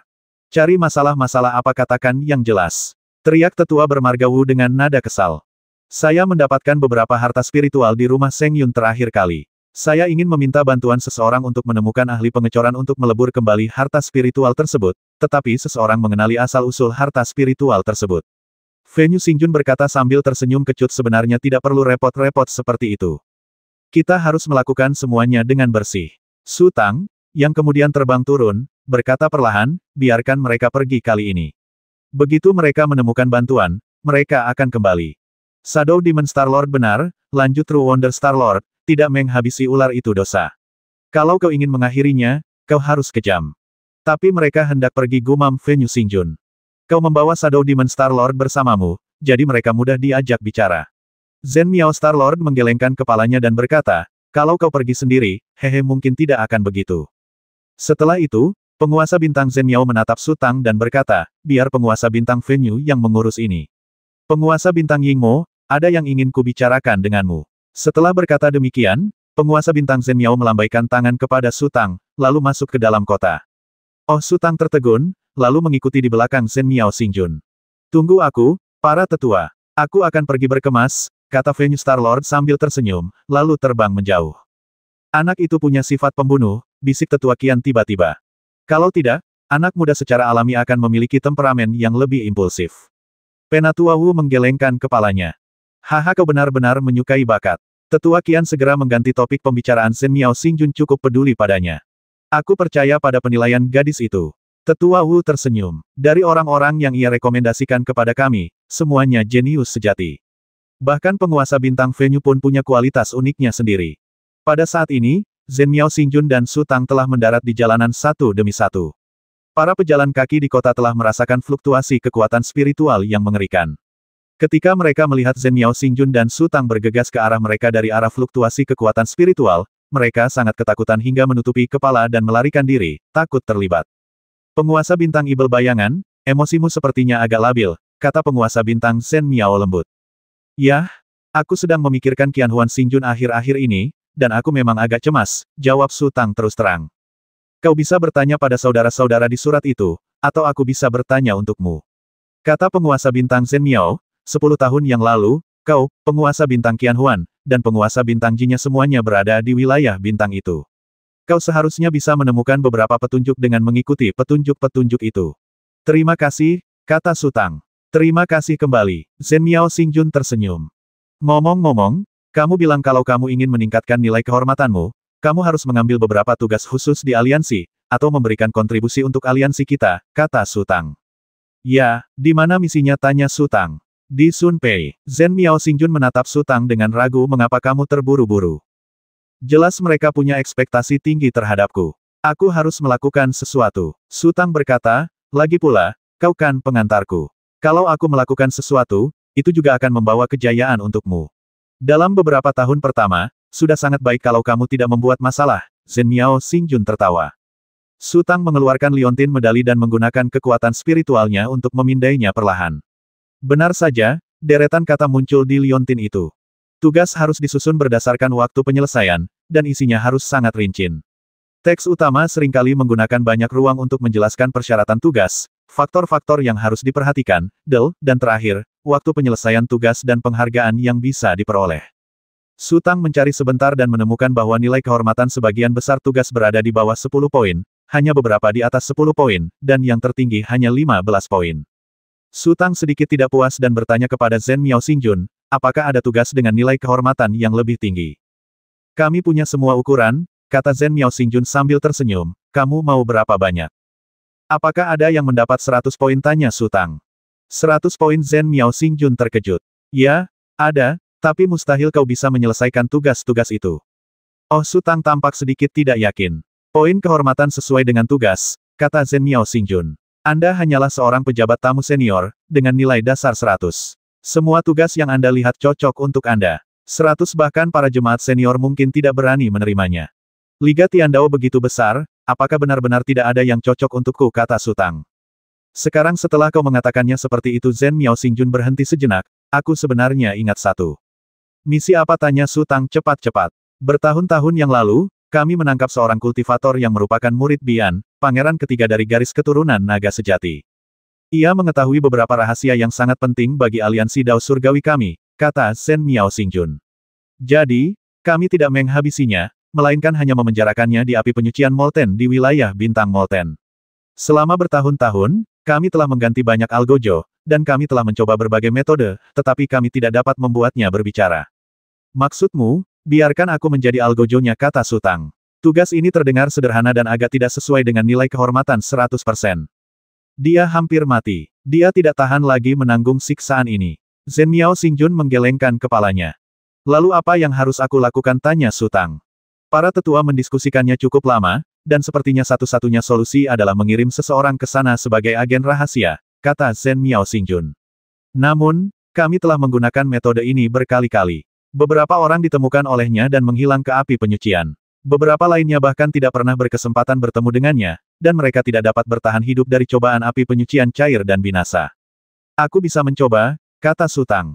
Kau tidak tahu apa arti api penyucian cair, kan? Zhen Miao Xingjun tersenyum kecut. Ada lautan api yang berkobar di mana-mana. Kau akan terus terbakar di bawah api yang meleleh itu. Lagi pula, karena kau dipenjara di sana, kau harus bersikap seperti tahanan. Kami akan membatasi gerakmu, menyita cincin penyimpananmu, dan mempersulit pergerakanmu. Tidak apa-apa, Su Tang tersenyum. Cahaya ajaibnya menyatu dengan 4 elemen manik-manik roh, yang juga memberinya kekuatan untuk mengendalikan air, api, angin, dan tanah. Api penyucian cair seharusnya tidak terlalu berpengaruh padanya. Kau sepertinya terlalu banyak berpikir, kata Zhen Miao Xingjun. Lagi pula, tahanan itu murid pangeran ketiga Bian. Setelah kau memasuki api penyucian lelehan, kau harus benar-benar tidak berhubungan dengannya selama 3-5 tahun. Pertama-tama, kau harus perlahan-lahan membuatnya terbiasa dengan kehadiranmu. Setelah kau bertahan selama beberapa waktu, kau bisa bertindak sesukamu. Bisakah kau benar-benar bertahan disiksa bertahun-tahun di tempat itu? Mereka yang bersedia menyamar dulu selalu berkata baik-baik, tetapi setelah masuk, mereka biasanya tidak tahan lagi selama setengah tahun sebelum akhirnya datang mencari tahanan itu. Hahaha, setahuku, belum ada yang menjalankan misi ini dalam 10 tahun terakhir. Aku benar-benar ingin mencobanya, desak Su Tang. Ini tidak bisa dicoba. Kau harus berhasil atau gagal. Kegagalan berarti kematian. Dia tidak akan pernah membiarkanmu keluar hidup-hidup, kata Zhen Miao Xingjun. Apakah dia masih bisa mengalirkan pembuluh darah spiritualnya, tanya Su Tang.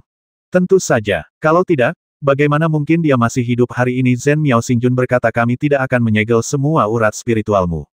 Api penyucian cair adalah tempat untuk memenjarakan orang, bukan untuk menghabisi orang. Aku mengerti, kata Su Tang, aku masih ingin pergi dan melihatnya. Kuberi kau beberapa hari lagi untuk memikirkannya, kata Zhen Miao Xingjun. Setelah kita mengirim para tetua pergi, jika kau masih bersikeras aku akan membawamu ke wilayah Mars cair. Ketika Su Tang dan Zhen Miao Xingjun kembali, beberapa tetua sudah pergi beristirahat. Fenyu Xingjun masih menunggu di ruang tamu. Ketika melihat Su Tang, ia mengangkat tangannya dan melemparkan 2 cincin penyimpanan kepadanya, sambil tersenyum, ini milikmu. Su Tang mengambil cincin itu, berhenti sejenak, lalu mengambil salah satunya dan melemparkannya kembali ke Fenyu Xingjun. 1 untuk kalian masing-masing. Su Tang sudah lama memahami sifat Fenyu Starlord. Mungkin karena ia tidak pernah hidup berkecukupan, Fenyu Starlord menjadi sangat pelit. Ia membuang kedua cincin penyimpanannya hanya agar terlihat murah hati. Jika ia menerima kedua cincin itu begitu saja, Fenyu Starlord tidak akan berkomentar apa-apa, tetapi ia pasti akan marah di belakangnya. Hehe, Fenyu Xingjun mengambil cincin itu dan berkata, aku berencana untuk pergi minum-minum denganmu, tapi aku tidak menyangka akan mengalami hal seperti ini. Belum terlambat untuk minum sekarang. Su Tang berkata sambil tersenyum, ayo pergi, kita tidak akan pulang sampai kita mabuk hari ini. Setelah beberapa hari, aku tidak akan bisa minum meskipun aku mau. Ia telah memutuskan untuk menyamar dan tinggal di api penyucian cair selama 3 hingga 5 tahun. Meskipun ia yakin dapat bertahan, ia juga mengerti bahwa bertahan hidup akan menjadi sangat sulit. Sekarang, Ia harus menikmati dirinya sendiri. Kau mau pergi kemana? Fenyu Xingjun tertegun. Su Tang hendak berbicara ketika ia tiba-tiba terdiam. Tentu saja, semakin rahasia agen rahasia itu, semakin baik. Masalah ini mungkin sebaiknya tidak diceritakan kepada Fenyu Xingjun. Ini tidak ada hubungannya dengan kepercayaan atau tidak. Ini hanya untuk bersiap menghadapi segala kemungkinan. Zhen Miao Xingjun terus mengamati Su Tang. Jika Su Tang bicara, meskipun ia bersikeras, ia tetap akan menolak penyamarannya. Tanpa kecanggihan seperti ini, kemungkinan gagalnya terlalu tinggi. Melihat Su Tang tiba-tiba terdiam, ia tersenyum dan melanjutkan, Ibel bayangan Xingjun akan pergi ke wilayah Bintang Tianyi. Apa tujuanmu ke sana? Tanya Fenyu Xingjun penasaran. Sepertinya penguasa Bintang 1000 ilusi telah muncul di wilayah Bintang Tianyi, dan dia ingin mencari penguasa Bintang 1000 ilusi, kata penguasa Bintang Zhen Miao. Apakah kamu ingin aku menemanimu? Tanya Fenyu Xingjun. Tidak perlu. Su Tang sedikit tersentuh. Entah Fenyu Xingjun sopan atau tidak, kalimat seperti itu saja sudah cukup. Kita baru saja bertemu, dan kita akan putus. Fenyu Xingjun tampak sedikit sedih, lalu menepuk bahu Su Tang dengan penuh semangat. Ayo pergi ke Menara Wangxiang. Baru tengah malam Su Tang dan Fenyu Xingjun, keduanya mabuk, kembali ke halaman. Zhen Miao Xingjun sedang membaca buku di bawah teralis anggur di bawah sinar bulan. Melihat Su Tang dan Fenyu Xingjun kembali, ia tersenyum dan mengedipkan mata pada Su Tang. Faktanya, baik Su Tang maupun Fenyu Star Lord tidak mabuk. Mampu minum 1000 cangkir tanpa mabuk hanyalah kata sifat bagi orang biasa. Namun, sebagai praktisi setingkat Star Lord, mustahil bagi mereka untuk mabuk meskipun mereka sengaja melakukannya. Energi spiritual mereka hampir mencapai keadaan cair, dan akan secara spontan mengeluarkan alkohol dari tubuh mereka. Su Tang berjalan perlahan menuju Zhen Miao Xingjun dan duduk di kursi kayu di seberangnya. Besok, Tetua Wu mungkin akan bertanya apa rencanamu. Zhen Miao Xingjun berbisik, katakan saja kau akan pergi ke wilayah Bintang Tianyi untuk berlatih. Kau ingin menyembunyikannya bahkan dari mereka. Su Tang tercengang. Tidak ada cara lain, aku sudah terlalu sering gagal. Zhen Miao Xingjun berkata dengan tenang, cara terbaik adalah merahasiakannya. Langit dan bumi tahu, kau tahu, dan aku juga tahu. Aku tidak akan membocorkannya kepada siapapun. Dengan begitu, selama tidak ada masalah di pihakmu, ini pasti akan berhasil. Sekarang setelah aku menyelesaikan tugas ini, siapa yang akan menghitung poin kehormatan untukku? Aku tidak boleh membiarkan semua usahaku sia-sia, kan? Su Tang mendesah. Tidak apa-apa, aku di sini untukmu, kata Zhen Miao Xingjun. Kau sudah mengungkap rahasia-rahasia itu, dan aku akan melaporkannya. Kau tidak akan kehilangan 1 sen pun poin kehormatanmu. Kau tidak akan curiga aku mencoba mencuri poin kehormatanmu, kan? Hehe. Su Tang tertawa. Berkat pengaruh Zhen Miao Xingjun, nilai perolehannya kali ini sudah lebih dari 100 poin kehormatan. Bahkan jika ia benar-benar mentransfernya ke Zhen Miao Xingjun, tidak masalah. Kemudian, Su Tang ragu sejenak dan bertanya dengan lembut, Zhen Miao Xingjun, mengapa aliansi Tiandao harus mempersulit garis keturunan Zhenlong? Zhen Miao Xingjun menghela napas dalam-dalam, lalu menatap Su Tang tanpa berkedip untuk waktu yang lama. Su Tang agak bingung. Ia melihat ke bawah ke pakaiannya dan tidak melihat ada yang salah. Lalu ia bertanya dengan curiga, apa yang kau lihat? Aku sudah menunggumu menanyakan pertanyaan ini, kata Zhen Miao Xingjun sambil tersenyum kecut. Kau tidak mengerti betapa aku berharap kau bergabung dengan aliansi Tiandao demi kebaikan bersama, bukan demi keuntungan kecil. He. Su Tang tertawa datar, lalu melihat sekeliling. Saat pertama kali aku membujukmu, bercerita tentang keuntungan bergabung dengan aliansi Dao Surgawi, aku melihat matamu semakin berbinar. Zhen Miao Xingjun berkata, tingkah lakumu menunjukkan bahwa kau orang jahat yang mencari keuntungan dan menghindari kerugian. Tapi intuisiku mengatakan aku bisa mempercayaimu. Aneh sekali. Kamu belum menjawabku, kata Su Tang dengan malu. Bagaimana kalau kukatakan ini demi keadilan, demi kultivasi kau percaya? Tanya Zhen Miao Xingjun. Kalau begitu aku hanya bisa percaya. Su Tang mengangkat bahu. Jalan kultivasi naga sejati kuno dapat diringkas dalam satu kata: menjarah. Zhen Miao Xingjun berkata perlahan, jika dia terus hidup, maka setelah miliaran tahun, kehidupan yang tak terhitung jumlahnya di semua wilayah bintang akan punah, dan hanya dia yang akan tersisa. Maksudmu seni kehidupan abadi? Su Tang menarik napas. Sebenarnya, ketika ia berlatih seni kehidupan abadi, ia selalu bisa dengan jelas merasakan aura kejam, acuh tak acuh, dan tak berperasaan yang merampas segalanya. Naga sejati kuno memiliki 9 kekuatan magis, dan seni kehidupan abadi hanyalah salah satunya. Zhen Miao Xingjun menghela napas, masih terlalu dini untuk memberitahumu sekarang. Seiring kemajuanmu meningkat dan wawasanmu meluas, kau akan mengerti secara alami. Percayalah, selama kau masih bernapas, jangan menyerah.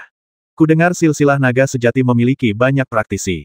Karena naga sejati kuno begitu kejam dan tak kenal ampun, mengapa mereka bersedia menjadi sayapnya, tanya Su Tang. Demi keuntungan, kata Zhen Miao Xingjun, begini saja. Seorang perampok besar datang kepadamu dan ingin bergabung denganmu merampok orang kaya. Dia akan memberimu 30% dari keuntungannya. Kau tahu ini bukan cara yang tepat. Semakin banyak kau merampok, semakin sedikit orang yang bisa kau rampok. Pada akhirnya, kau mungkin malah menjadi korban perampokan. Namun, jika kau menolak, kau akan langsung dibunuh. Menjadi pengikut, setidaknya, menawarkan kesempatan untuk makan sepotong daging yang besar dan gemuk. Apa yang akan kau pilih? Su Tang terdiam lama, lalu menggelengkan kepalanya. Aku tidak tahu. Hehe, jangan dipikirkan. Zhen Miao Xingjun berkata, bersiaplah. Para tetua akan pergi besok atau lusa. Lalu, aku akan memberimu batasan, mengambil cincin penyimpananmu, dan mengantarmu ke wilayah Mars cair. Singkirkan Xin Pei dan Sun Pei juga. Apakah itu berarti tidak ada orang lain yang boleh tahu identitasku selain kamu? Itu benar, kata Zhen Miao Xingjun. 880.